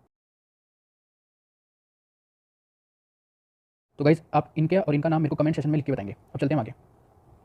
तो गाइस नेक्स्ट है महावीर चक्र। ठीक है ना, महालग पढ़ना, वीर अलग पढ़ना, चक्र अलग। ठीक है, ये सेकेंडरी हाईएस्ट, ये सेकंड हाईएस्ट मिलिट्री डेकोरेट है, तो पता ही होगा। देखो it may be awarded posthumously, इसका मतलब होता है मरणोपरांत। ठीक है, मरणोपरांत भी ये जो मेडल्स हैं ये मिल सकते हैं। देखो गाइस एफकेट पॉइंट ऑफ व्यू से ये बहुत इंपॉर्टेंट है कि महावीर चक्र 1971 के बारे में इंडियन एयरफोर्स को कितने मिले? 11। सीधा एफकेट में क्वेश्चन आ जाएगा, ऑप्शन बना देगा 9 मिले, 10 मिले, 11 मिले, 12 मिले। ठीक है, तो इसलिए मैंने अलग से लिख दिया। तो गाइस अब बात आती है मेडल की। देखो मेडल एक बार पहले देख लो आप, देख लिया बीच में स्टार है, नेशनल एम्बलम में बीच में आधी ऑरेंज है स्ट्रिप और आधी कैसी है? व्हाइट है। ठीक है, और महावीर चक्र हिंदी इंग्लिश दोनों में लिखा है, बीच में क्या है? लोटस है। ये तो पिछले वाले की तरह है। ठीक है, देखो फिर मैंने बता दिया है सर्कुलर सिल्वर है, जो मेडल है वो सर्कुलर सिल्वर है, वो कैसा था? ब्रॉन्ज था। फ्रंट कैसा है? इसमें स्टार बना हुआ है, बीच में नेशनल एम्बलम है। बना लेना ऐसे नोट्स, अगर आप ऐसे नोट्स बनाओगे ना इमेज आपके माइंड में थोड़ा रहेगी। ठीक है, बैक साइड में क्या है? महावीर चक्र लिखा हुआ है हिंदी और इंग्लिश दोनों में, प्लस लोटस है दोनों के बीच में। रिबन कैसा है गाइस? रिबन बहुत इंपॉर्टेंट है, रिबन से मतलब बहुत क्वेश्चन आते हैं। ठीक है, रिबन कैसा है उसका? हाफ ऑरेंज और हाफ व्हाइट है, कलर बना के मतलब कलर करके लिखना है अपने नोट्स के अंदर अच्छे से। नेक्स्ट, तो गाइस ये है वीर चक्र। ठीक है, इसको बोलते हैं थर्ड मिलिट्री डेकोरेट, या फिर जो तीसरे नंबर में आता है। ठीक है, मिलिट्री डेकोरेट में वार टाइम पे। गाइस इसमें आपको मेडल का स्पेसिफिकेशन याद करनी है। इसमें मेडल कैसा है? सर्कुलर सिल्वर, पहला मेडल देख लो एक बार, ये आपका मेडल है। ठीक है, देखो इसमें पॉइंटेड स्टार्स हैं कि क्या है? स्टार जो है वो बहुत पॉइंटेड है। ठीक है, पॉइंटेड स्टार है, पहली चीज़ तो ये है। फिर आपको चक्र भी दिखाई दे रहा होगा, चक्र। ठीक है, उसके बाद फिर नेशनल एम्बलम, तो तीनों चीज़ें इसके अंदर यहाँ पे मैंने ये जैसे लिख भी दिया है, 5 पॉइंटेड स्टार्स हैं, चक्र है और नेशनल एम्बलम है जो बीच में बना हुआ है। ठीक है, अब इसके बैक साइड पे क्या है? सेम क्या वीर चक्र लिखा हुआ है हिंदी इंग्लिश दोनों में, उसके बीच में लोटस है जैसे पहले के बीच में था। ठीक है, इसकी फोटो मेरे को नहीं मिली है बैक साइड की। अब इसकी रिबन देख लो कैसी है। ये गाइस थोड़ा फोटो में मतलब अलग आ रहा है इसका कलर, ये है आपका ब्लू है। ठीक है, ये डार्क ब्लू है, इसको ब्लू कलर लेना। ये थोड़ा फोटो के अंदर थोड़ी अलग आ रही है फोटो, पता नहीं कैसे। ये डार्क ब्लू है, क्या ये? Dark blue. ठीक है, देखो मैंने यहाँ पे बना भी रखा है, एक बार मैं यहाँ पे लिख भी देता हूँ। ये है आपकी डार्क ब्लू और ये आपकी है ऑरेंज, या फिर इसको बोल सकते हैं सैफ्रॉन भी बोल सकते हैं। ऑरेंज लिखने की जरूरत नहीं है, या फिर आप दोनों लिख लो। ठीक है, इसको आप लिख लो ऑरेंज एंड सैफ्रॉन। या फिर ऑरेंज सैफ्रॉन, ठीक है। थोड़ा सैफ्रॉन कलर है, ऑरेंज नहीं बोल सकते इसको, सैफ्रॉन बोलेंगे या ऑरेंज, दोनों मिक्स है, ठीक है। ऑरेंज एग्जाम में आएगा तो वो दोनों आएगा, ऑरेंज सैफ्रॉन ऐसे लिखा जाएगा, ऑरेंज डैश सैफ्रॉन, ठीक है। कंफ्यूजन की जरूरत नहीं आपको, ऑरेंज डैश सैफ्रॉन लिखा जाएगा। चलते हैं आगे। एक बार मैं आपको बता देता हूँ मैंने क्या क्या पढ़ा दिया है गाइस। यहाँ से फिक्स क्वेश्चन है, प्लीज इसको अच्छे से नोट्स बनाना, फिक्स क्वेश्चन आएगा आपके एग्जाम में। देखो हमने परमवीर चक्र पढ़ लिया है, ये क्या था जल्दी से बताओ, वज्र था, इसमें स्टार था, बीच में एम्बलम था, और वीर में क्या है, स्टार है, चक्र है और बीच में एम्बलम है। इसका कलर क्या था जल्दी से बताओ, पर्पल कलर था। यहाँ पे था ऑरेंज और व्हाइट, यहाँ पे क्या था, ऑरेंज सैफ्रॉन था और ये था ब्लू, ठीक है। ये ब्लू कलर है, ये थोड़े फोटोज थोड़े से ब्लर आ रहे हैं, इसकी वजह से कलर ढंग से दिखाई नहीं दे रहा है। ये डार्क ब्लू कलर है, ठीक है। ये ऑरेंज प्लस सैफ्रॉन है, ये हो गया डार्क ब्लू कलर, ठीक है। तो गाइस यहाँ से फिक्स है, आपके एसएसबी में भी क्वेश्चन पूछे जाते हैं यहाँ से, तो प्लीज़ इसको अच्छे से याद करें, है ना। मेरे ख्याल से आपको कोई डाउट नहीं होगा। तो गाइस वीडियो को लाइक करें प्लीज़ यार, एक लाइक बनता है वीडियो के ऊपर, एक लाइक कर दें प्लीज़, बहुत मेहनत लगती है वीडियो बनाने में। और गाइस प्लीज़ टाइम की हम नेक्स्ट वीडियो में कर लेंगे, ठीक है। Thank you.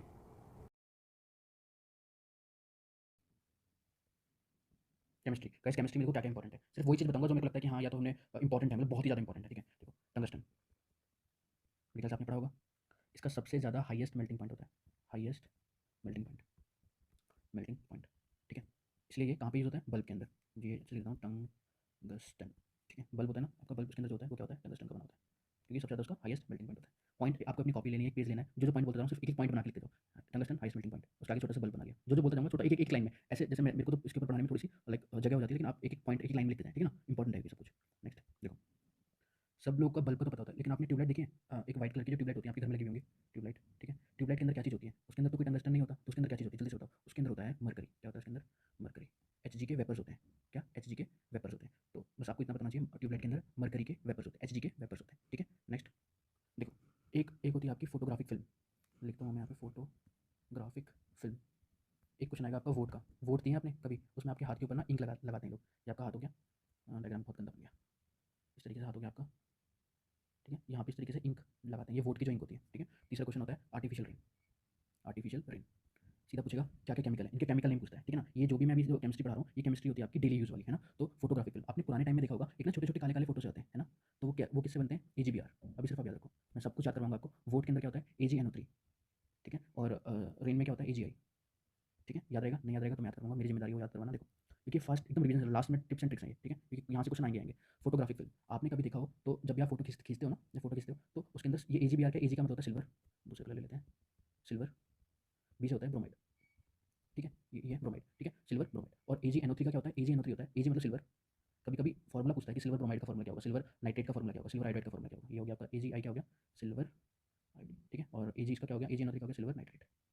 देखो चाइना ना आर्टिफिशियल रेन करवाता है, कैसे, बादल के ऊपर जाके AgI गिरा गिरा देगा, AgI, AgI, सिल्वर आयोडाइड, ये DID, ठीक है, आयोडाइड, सिल्वर आयोडाइड गिरा देगा तो ये मेल्ट हो जाती है और फिर बारिश होने लगती है, ठीक है। ये क्वेश्चन आएगा, आर्टिफिशियल रेन में कौन सा केमिकल यूज होता है। जो वोट की इंक होती है ना हमारे हाथ पे लगती है, उसमें क्या होता है, सिल्वर नाइट्रेट होता है। क्या चीज होता है इसके अंदर, सिल्वर नाइट्रेट। गाइस इंपॉर्टेंट है क्योंकि एकदम फैक्चुअल है, ये आपको याद करना ही पड़ेगा। तो AgBr, AgNO3, AgI मैंने सारे बता दी, इससे बाहर नहीं आएगा, ठीक है। इतने आपको याद होनी चाहिए। नेक्स्ट देखो, नेक्स्ट स्लाइड देखो, एरोप्लेन बना लेना छोटा छोटा, क्योंकि एक एक लाइन में आपको इसे बनाना है, ठीक है। एरोप्लेन का टायर हो गया, ये हो गया एरोप्लेन का टायर। तो सीधा क्वेश्चन ये आता है, एरोप्लेन के जो टायर होते हैं उसमें कौन सी गैस होती है, नाइट्रोजन। कौन सी गैस होती है, नाइट्रोजन, ठीक है। दूसरा क्वेश्चन ये है, आपने कभी स्कूबा डाइवर्स देखे, या आप इनको सी डाइवर्स ही बोल सकते हो, जो पानी के अंदर, समुद्र के अंदर जो कूदते हैं, गोताखोर, हिंदी में क्या बोलते हैं उनको, गोताखोर। तो एक चीज़ याद रखना, ऑक्सीजन के साथ जो उनका ऑक्सीजन सिलेंडर होता है ना, सिलेंडर टाइप होता है, उनके पीछे बंधा होता है, एक आदमी है, उसके पीछे उसके मुंह पे इस तरीके से होता है, ऑक्सीजन के साथ साथ हीलियम होती है। कौन सी गैस होती है, हीलियम, इंपॉर्टेंट है, UAM है, ठीक है। हीलियम, हीलियम गैस होती है, इंपॉर्टेंट है ये, ठीक है। एक तो ये वाला, और एक एरोप्लेन के टायर में कौन सा होता है, नाइट्रोजन। आगे चले, अब क्वेश्चन अगर ये पूछ रहे हो कि क्यों होता है, क्योंकि नाइट्रोजन जो है, क्योंकि नाइट्रोजन जो गैस होती है वो एक्सपेंशन और कॉन्ट्रैक्शन नहीं होता उसमें। एक होता है ना कि बढ़ गए, जैसे अगर आप ऑक्सीजन भर लेते हैं नॉर्मल, जो हवा हम नॉर्मल अपनी बाइक के या तो फिर कार के टायर्स में, है ना, तो अगर हम वो वाली हवा इसके अंदर भरते हैं ऑक्सीजन नॉर्मल, तो क्या होता है, ऑक्सीजन गर्म करने से एक्सपेंड हो जाती है, ठंडी करने से कॉन्ट्रैक्ट हो जाती है, तो इसके अंदर एक्सपेंशन और कॉन्ट्रैक्शन नहीं होता। इस कारण की वजह से, और इस पर प्रेशर का कोई फर्क नहीं पड़ता, कितना प्रेशर डालो, है ना। इसी वजह से ये टायर के ऊपर जब लैंडिंग करता है एयरक्राफ्ट, तो बहुत ज़्यादा प्रेशर आता है, ये यहाँ पे भी होता है, ठीक है। तो बहुत ज़्यादा प्रेशर आता है, तो इस कारण की वजह से हम लोग नाइट्रोजन यूज़ करते हैं। नाइट्रोजन पे प्रेशर का एक्सपेंशन और कॉन्ट्रैक्शन नहीं होता, ठीक है। आगे चलते हैं, देखो, चलो आप सभी लोगों ने मैस्टिक्स यूज़ करेंगे, इसको मैं दूसरे कलर से बनाता हूँ, ब्लैक से बना देते हैं। चलो, मैस्टिक मतलब माचिस, माचिस की तीली, है ना। इसके ऊपर आप देखा होगा कि रेड कलर की होती है ऊपर से, क्यों, इसमें क्या है ऐसा, इसमें होता है रेड फॉस्फोरस, ठीक है। ये डायग्राम बना लेना, ये क्या है, ये आपकी मैच बॉक्स या मैचस्टिक, कुछ भी लिख लो, ठीक है। तो मैच बॉक्स के अंदर जो मैचस्टिक होती है उसके अंदर क्या होता है, रेड फॉस्फोरस होता है, जिससे कि वो जलती है, ठीक है। इंपॉर्टेंट है, इमेज बनवा बनवा के याद करवा रहा हूँ, ताकि लास्ट मोमेंट पे आप, अगर ये इंपॉर्टेंट है क्वेश्चन आते हैं। ये हो गया सोडियम, समझिए सोडियम है, उसको किसके अंदर डुबो के रखते हैं, सोडियम में। ये तो मेरे ख्याल से आपको सभी को पता होगा, केरोसिन के अंदर। ये क्या है, केरोसिन ऑयल, केरोसिन ऑयल, ठीक है। इंपॉर्टेंट क्वेश्चन है ये भी। अब पढ़ेंगे गाइस हम इंपॉर्टेंट सॉल्ट्स। देखो हमेशा का क्वेश्चन है, फिक्स क्वेश्चन है, क्या देखो, एक आता है Na2CO3, ठीक है, एक आता है NaHCO3। फिक्स क्वेश्चन है, दोनों में बहुत ज़्यादा कंफ्यूजन होता है, एक साथ पढ़ा रहा हूँ इसलिए। इस वाले को क्या बोलते हैं, देखो जिसमें एच आता है ना बीच में, एच एक में बीच में क्या आ रहा है, एच आ रहा है। बीच में जब भी एच आता है, देखो पहले तो इनके नॉर्मल नाम देख लो। एन एन क्या होता है, सोडियम होता है, ठीक है। सोडियम, एक का नाम हो गया कार्बोनेट, नॉर्मल। इसका क्या हो गया, सोडियम, इसमें बस बाई आ जाता है, क्या जाता है, बाई कार्बोनेट, ठीक है। अब इनके ना केमिकल नेम नहीं पूछेगा, इनके नेम पूछेगा जो डेली यूजेस में नेम है। इसको बोलते हैं वाशिंग सोडा, वाशिंग सोडा। इसको क्या बोलते हैं, बेकिंग सोडा, जो कि केक वगैरह में यूज होता है, ठीक है। देखो कैसे याद रहेगा ये चीज़, हम कैसे याद रख पाएंगे, देखो जब भी हम कभी बेकिंग करते हैं, इसको दूसरी तरह से लिखते हैं ताकि दिखाई दे, बीच में एच आ रहा है। जब भी हम कभी बेकिंग करते हैं, है ना, बेकिंग मतलब कुछ भी चीज़ बनाते हैं, तो उसके अंदर एच मतलब वाटर का यूज़ जरूर होता है। वाशिंग में भी वाटर का यूज़ होता है, इस तरीके से ये भी आप मतलब सही है। लेकिन इसमें कॉन्सेप्ट कैसे रहेगा, जब भी हम कोई चीज़ बेक करते हैं, जैसे बर्गर बना रहे हैं, तो बीच के अंदर कुछ फिलिंग भरते हैं, है ना, इस तरीके से आप इंपॉर्टेंट याद कर सकते हैं कि 2 बर्गर के पीस हैं, ठीक है, बीच में हमने कुछ फिलिंग करी है, कुछ फिलिंग होती है, तो हमेशा 2 के बीच में एक एच आ रहा है, इस तरीके से ये आपको याद रहेगा। बेकिंग में क्या होता है, बीच में एच आता है, बाइकार्बोनेट, ठीक है। एक याद रखोगे, दूसरा याद करने की जरूरत नहीं, कि ऑटोमेटिकली याद हो जाता है ना, क्योंकि आपने एक याद कर लिया। तो सोडियम कार्बोनेट अगर आएगा Na2CO3 है, वाशिंग सोडा NaHCO3 है, तो सोडियम बाइकार्बोनेट, इसको बेकिंग सोडा बोलते हैं। इंपॉर्टेंट है गाइस बहुत ज़्यादा, ठीक है। नेक्स्ट स्लाइड पे चल रहा हूँ। अब आता है आपका ब्लीचिंग पाउडर, ये भी आपने कहीं ना कहीं सुना होगा, ब्लीचिंग पाउडर। ब्लीचिंग पाउडर क्या होता है, आपने कैल्शियम, इसको बोलते हैं कैल्शियम हाइपोक्लोराइड। पहले तो देखो मैं यहाँ एक डायग्राम बनाऊंगा ताकि आपको ये याद रहे। एक बंदा था, ठीक है, समझो इसका नाम है राजू, राहुल मान लो, कुछ ही मान लो, जो भी उसका नाम है, ठीक है। ये ना बालों में ब्लीच बहुत करवाता था, बालों के अंदर ब्लीचिंग होती है, अगर आपको पता हो तो कलर करवा लेते हैं लोग, ब्लीच करवा लेते हैं, है ना। तो बालों में ब्लीचिंग का फॉर्मूला होता है NaCO, बीच में वो आता है, इसको दूसरे कलर से लिखते हैं CaO को दूसरे कलर से OCl2 ये होता है इसका फॉर्मूला। तो आपको ये चीज़ याद होनी चाहिए। ये जो आता है इसको बोलते हैं ऑक्सीजन, इसको नेसेंट ऑक्सीजन बोलते हैं यहाँ पे, नेसेंट ऑक्सीजन, ठीक है, नेसेंट ऑक्सीजन। अब इसका फॉर्मूला क्या बनेगा, कैल्शियम आ रहा है तो कैल्शियम आएगा, Ca मतलब कैल्शियम। एक होता है हाइपोक्लोराइड, इसको लिख देता हूँ यहाँ पे, कैल्शियम हाइपोक्लोराइड, ठीक है। देखो ब्लीचिंग पाउडर ये होता है, ये होता है, ब्लीच करवा लेते हैं लोग अपने। एक्चुअली में इसका यूज़ किस लिए करवाया गया था, आपने ड्राई क्लीनिंग करवाते हैं, जो हम जैसे जो ठंडी के जो कपड़े होते हैं उनको हम लोग ड्राई क्लीनिंग, मतलब क्लीनिंग एजेंट के यूज़ में स्टार्टिंग में होता है, लेकिन फिर लोग अपने बाल ब्लीच करवाने लगे तो वो गंजे होने लगे, ठीक है। तो प्लीज़ अपने बाल जैसे भी आपके सफेद हैं काले हैं उसको वैसे ही रहने दें, है ना, ब्लीच ना करवाएं उसको, ठीक है। आजकल लोग ब्राउन कलर करवा लेते हैं, पता नहीं क्या छपरी टाइप, तो वो सब बहुत गंदा लगता है ना। डिफेंस स्टूडेंट्स खासकर ऐसे नहीं करते ऐसा काम, फिर भी काफ़ी लोग हैं। तो ब्लीचिंग पाउडर मेरे ख्याल से आपको ये याद हो गया होगा। नेक्स्ट चलते हैं आगे। फिटकरी और बच गया है। फिटकरी मतलब आपने पता है, इसको बोलते हैं पोटैश एलम, इसको पोटैश एलम भी बोल देते हैं कभी कभी, इसको पोटेशियम एलम बोल देते हैं, पोटेशियम एलम।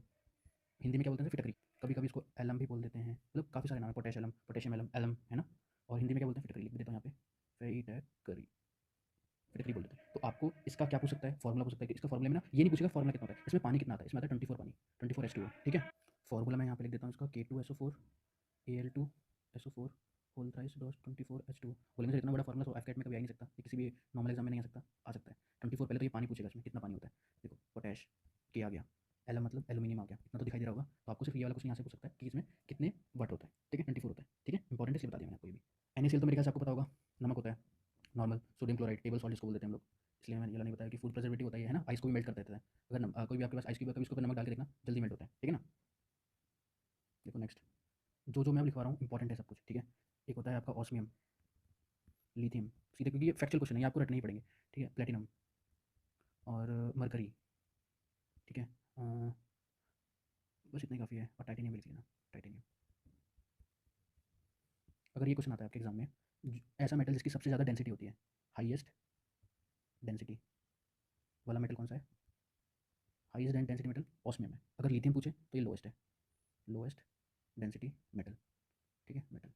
ये दोनों एक साथ याद हो गए, लिथियम और ऑस्मियम, ठीक है। ये आपको एक पेज पे लिखने हैं, क्योंकि एट लास्ट मोमेंट सिर्फ आपको एक नजर मार के जानी होती है, ऑस्मियम, लिथियम, ठीक है। अब आता है प्लेटिनम और मरकरी। इसमें क्या याद करना है, अगर पूछ ले लीस्ट रिएक्टिव कौन सा है, लीस्ट रिएक्टिव मेटल, तो आंसर क्या आ जाएगा, प्लेटिनम आ जाएगा। और अगर ये पूछ ले मरकरी, मरकरी मैंने बताया था क्या, मरकरी एकमात्र ऐसा मेटल जो कि लिक्विड फॉर्म में है, मेटल इन लिक्विड फॉर्म, ठीक है। एक मेटल जो कि लिक्विड फॉर्म में, इंपॉर्टेंट क्वेश्चन है, इससे फिक्स क्वेश्चन है एफकेट में या इसी सेंट्री में फिक्स क्वेश्चन है, इसी टाइप के क्वेश्चन आते हैं, ठीक है। अब आता है आपका टाइटेनियम। देखो टाइटेनियम का क्या क्या है, आपने कभी भी सुना होगा, जो कि बड़ी बड़ी जो शिप्स होती है बनाना, ये वो कौन से मेटल की बनी हुई होती है, टाइटेनियम में। क्यों, क्योंकि टाइटेनियम में कोरोजन नहीं होता, ये कोरोड नहीं होते, ठीक है, कोरोड नहीं होते। क्यों, कोरोजन नहीं होता है, ठीक है, इन सब में। तो ये सी के अंदर जो भी, जो सी वाटर के अंदर, क्योंकि सी वाटर में क्या होता है, नमक पाया जाता है, तो नॉर्मल मेटल ना कोरोजन होने लगता है उसका, तो टाइटेनियम से शिप बनती है, ठीक है, याद रहेगा ये। तो इंपॉर्टेंट मैंने सारा बता दिया। और कुछ बाकी रह गया है तो बता देता हूँ, अभी एक हाँ एक टॉपिक और रह गया। कभी कभी आपने सुना होगा एसिड रेन हो रही है, एसिड रेन, एसिड रेन में कुछ नहीं होता, सल्फर होता है, सल्फर डाइऑक्साइड, ठीक है। एक तो ये, हाँ। और अभी सिलेंडर की रेट तो काफ़ी ज़्यादा हाई कर दी है मोदी जी ने। सिलेंडर, ये आपका सिलेंडर जो आपके एलपीजी घर पे आता है, एलपीजी सब लोग यूज़ करते होंगे एलपीजी, इसके रिलेटेड भी क्वेश्चन है कुछ। क्या क्या क्वेश्चन है जो आपके एग्जाम पॉइंट ऑफ व्यू से इंपॉर्टेंट है, दो ही क्वेश्चन है। देखो पहली चीज़, एलपीजी के अंदर क्या होता है, लिक्विफाइड पेट्रोलियम गैस, ये तो फुल फॉर्म तो मेरे ख्याल से आपको पता होगी, ठीक है। एलपीजी के अंदर होता क्या क्या है, दो चीज़ होती है इसके अंदर, एक होता है प्रोपेन, एक होता है आपका ब्यूटेन। फॉर्मूला देखो, ये होता है C3H8 फॉर्मूला अगर आपको चाहिए तो C4H10, लेकिन फॉर्मूला नहीं आएगा एग्जाम में, याद करने की जरूरत नहीं है। अगर कर रखा है तो अच्छी बात है, नहीं कर रखा तो भी अच्छी बात है। क्यों? प्रोपेन और ब्यूटेन, अगर मैक्सिमम क्वांटिटी पूछ लिया, मैक्सिमम क्वांटिटी में क्या होता है, ये मैक्सिमम क्वांटिटी में होता है प्रोपेन। कभी आपने देखा है प्रोपेन और ब्यूटेन में ना स्मेललेस होते हैं, तो आपके घर में जब भी कभी गैस लीक होती है तो एक स्मेल आती है ना कि मम्मा महक आ रही है ना, कि something smelling like that LPG, तो आप सबको जो एलपीजी की स्मेल होती है वो इनकी नहीं होती, ब्यूटेन और प्रोपेन नहीं की स्मेल, क्योंकि इन दोनों की कोई स्मेललेस है, इन दोनों में कोई स्मेल नहीं होती, ठीक है। तो उसकी जगह हम लोगों ने इसके अंदर एक चीज़ डाली है, उसका नाम है मरकप्टेन। क्या बोलते हैं उसे? मरकप्टेन, मरकप्टेन, ठीक है। क्या है? मरकप्टेन, याद याद रहेगा ये, मरकप्टेन। अगर मरकप्टेन की ना वो ना स्मेल ना आए ना तो हम लोग मर जाएंगे, ठीक है। इस तरीके से याद कर सकते हो। तो मरकप्टेन की स्मेल आती है, इसकी वजह से क्या होती है? स्मेलिंग है, लिख लो इसको, स्मेलिंग आती है इसकी वजह से, ठीक है। तो एलपीजी से इतना ही है। और आपने देखा है जो लाइटर यूज़ करते हैं, जो लोग सिगरेट वगैरह पीते हैं, है ना, तो वो लोग एक लाइटर यूज़ करते हैं, उसके अंदर क्या होता है? ब्यूटेन होता है। ये भी आप लिख सकते हो, आपको लिखना तो ये एक्स्ट्रा नॉलेज है, लेकिन क्वेश्चन एलपीजी से आता है। और आपका मतलब मैंने सारे जितने भी हम लोग डेली यूजेस में केमिस्ट्री यूज़ करते हैं ना, डेली यूज वाली केमिस्ट्री, तो वो मैंने कवर करवा दिया कि यहाँ से क्वेश्चन फ्रेम हो जाते हैं कभी कभी। लास्ट क्वेश्चन एक और प्लास्टर ऑफ पेरिस भी करवा देता हूँ, वैसे तो इंपॉर्टेंट है नहीं इतना, लेकिन फिर भी आ सकता है। POP, plaster of Paris, formula क्या होता है? CaSO4.12H2O, याद रहेगा। किससे बनता है? जिप्सम से। जिप्सम को जब हम हीट कर देते हैं, देखो अच्छे से पढ़ा देता हूँ ये वाला टॉपिक, क्योंकि इंपॉर्टेंट इतना है नहीं, फिर भी मैं करवा रहा हूँ कि इंपॉर्टेंट है डेली में, क्योंकि जो डेली लाइफ वाली केमिस्ट्री होती है ना वो ज़्यादा आ जाती है एग्जाम में कभी कभी। प्लास्टर ऑफ पेरिस, ठीक है। कुछ नहीं है, हम प्लास्टर करवा लेते हैं, जैसे हमारी हड्डी टूट जाती है तो प्लास्टर होता है ना, वही वाला प्लास्टर ऑफ पेरिस है। कुछ नहीं होता, जिप्सम होता है, ठीक है। पहले तो देखो, जिप्सम होता है, उसको हम कुछ नहीं हीट करते हैं, नॉर्मल 120 डिग्री फिक्स टेम्परेचर है, तो उस पर हीट करने से क्या बन जाता है? प्लास्टर ऑफ पेरिस बन जाता है, पीओपी, पीओपी, ठीक है। अब यहाँ से किस टाइप का क्वेश्चन फ्रेम होगा? देखो, जिप्सम का फॉर्मूला कहता है CaSO4.2, यहाँ से पानी कितना है इसमें? 2 है, पानी से क्वेश्चन फ्रेम होता है 2H2O, लेकिन जब उसको हीट कर देते हैं तो जो यहाँ बनता है CaSO4, इसमें आधा पानी बच जाता है, हाफ H2O, ठीक है। बस यही है। तो पीओपी का इसका इसका अगर हम वो पढ़ेंगे इसको तो कैसे पढ़ेंगे? देखो, कैल्शियम सल्फेट, ठीक है, calcium sulphate, hemi chloride, hemi मतलब आधा, हेमी क्लोराइड, ठीक है। लिख भी देता हूँ यहाँ पे, कैल्शियम, कैल्शियम सल्फेट, कैल्शियम इसका आ गया, सल्फेट ये हाफ का हो गया, हेमी, और ये हो गया हाइड्रेट, ठीक है। इंपॉर्टेंट है, बता दिया मैंने भी। इतना ही काफ़ी आपके वन डे एग्जाम के लिए, छोटा छोटा, क्योंकि एकदम फिक्स पूछ लेगा कि प्लास्टर ऑफ पेरिस का नाम, एक बार कैल्शियम सल्फेट हेमी हाइड्रेट बोलेगा, calcium sulphate hydrate, calcium sulphate di, एक बार डाई लिख लिखिएगा, मतलब कुछ भी ऑप्शन बनाने के लिए कुछ भी कर सकते हैं वो लोग, है ना। तो मैंने आपको इतना ही है, इंपॉर्टेंट इतनी केमिस्ट्री, ठीक है, इंपॉर्टेंट, ठीक है।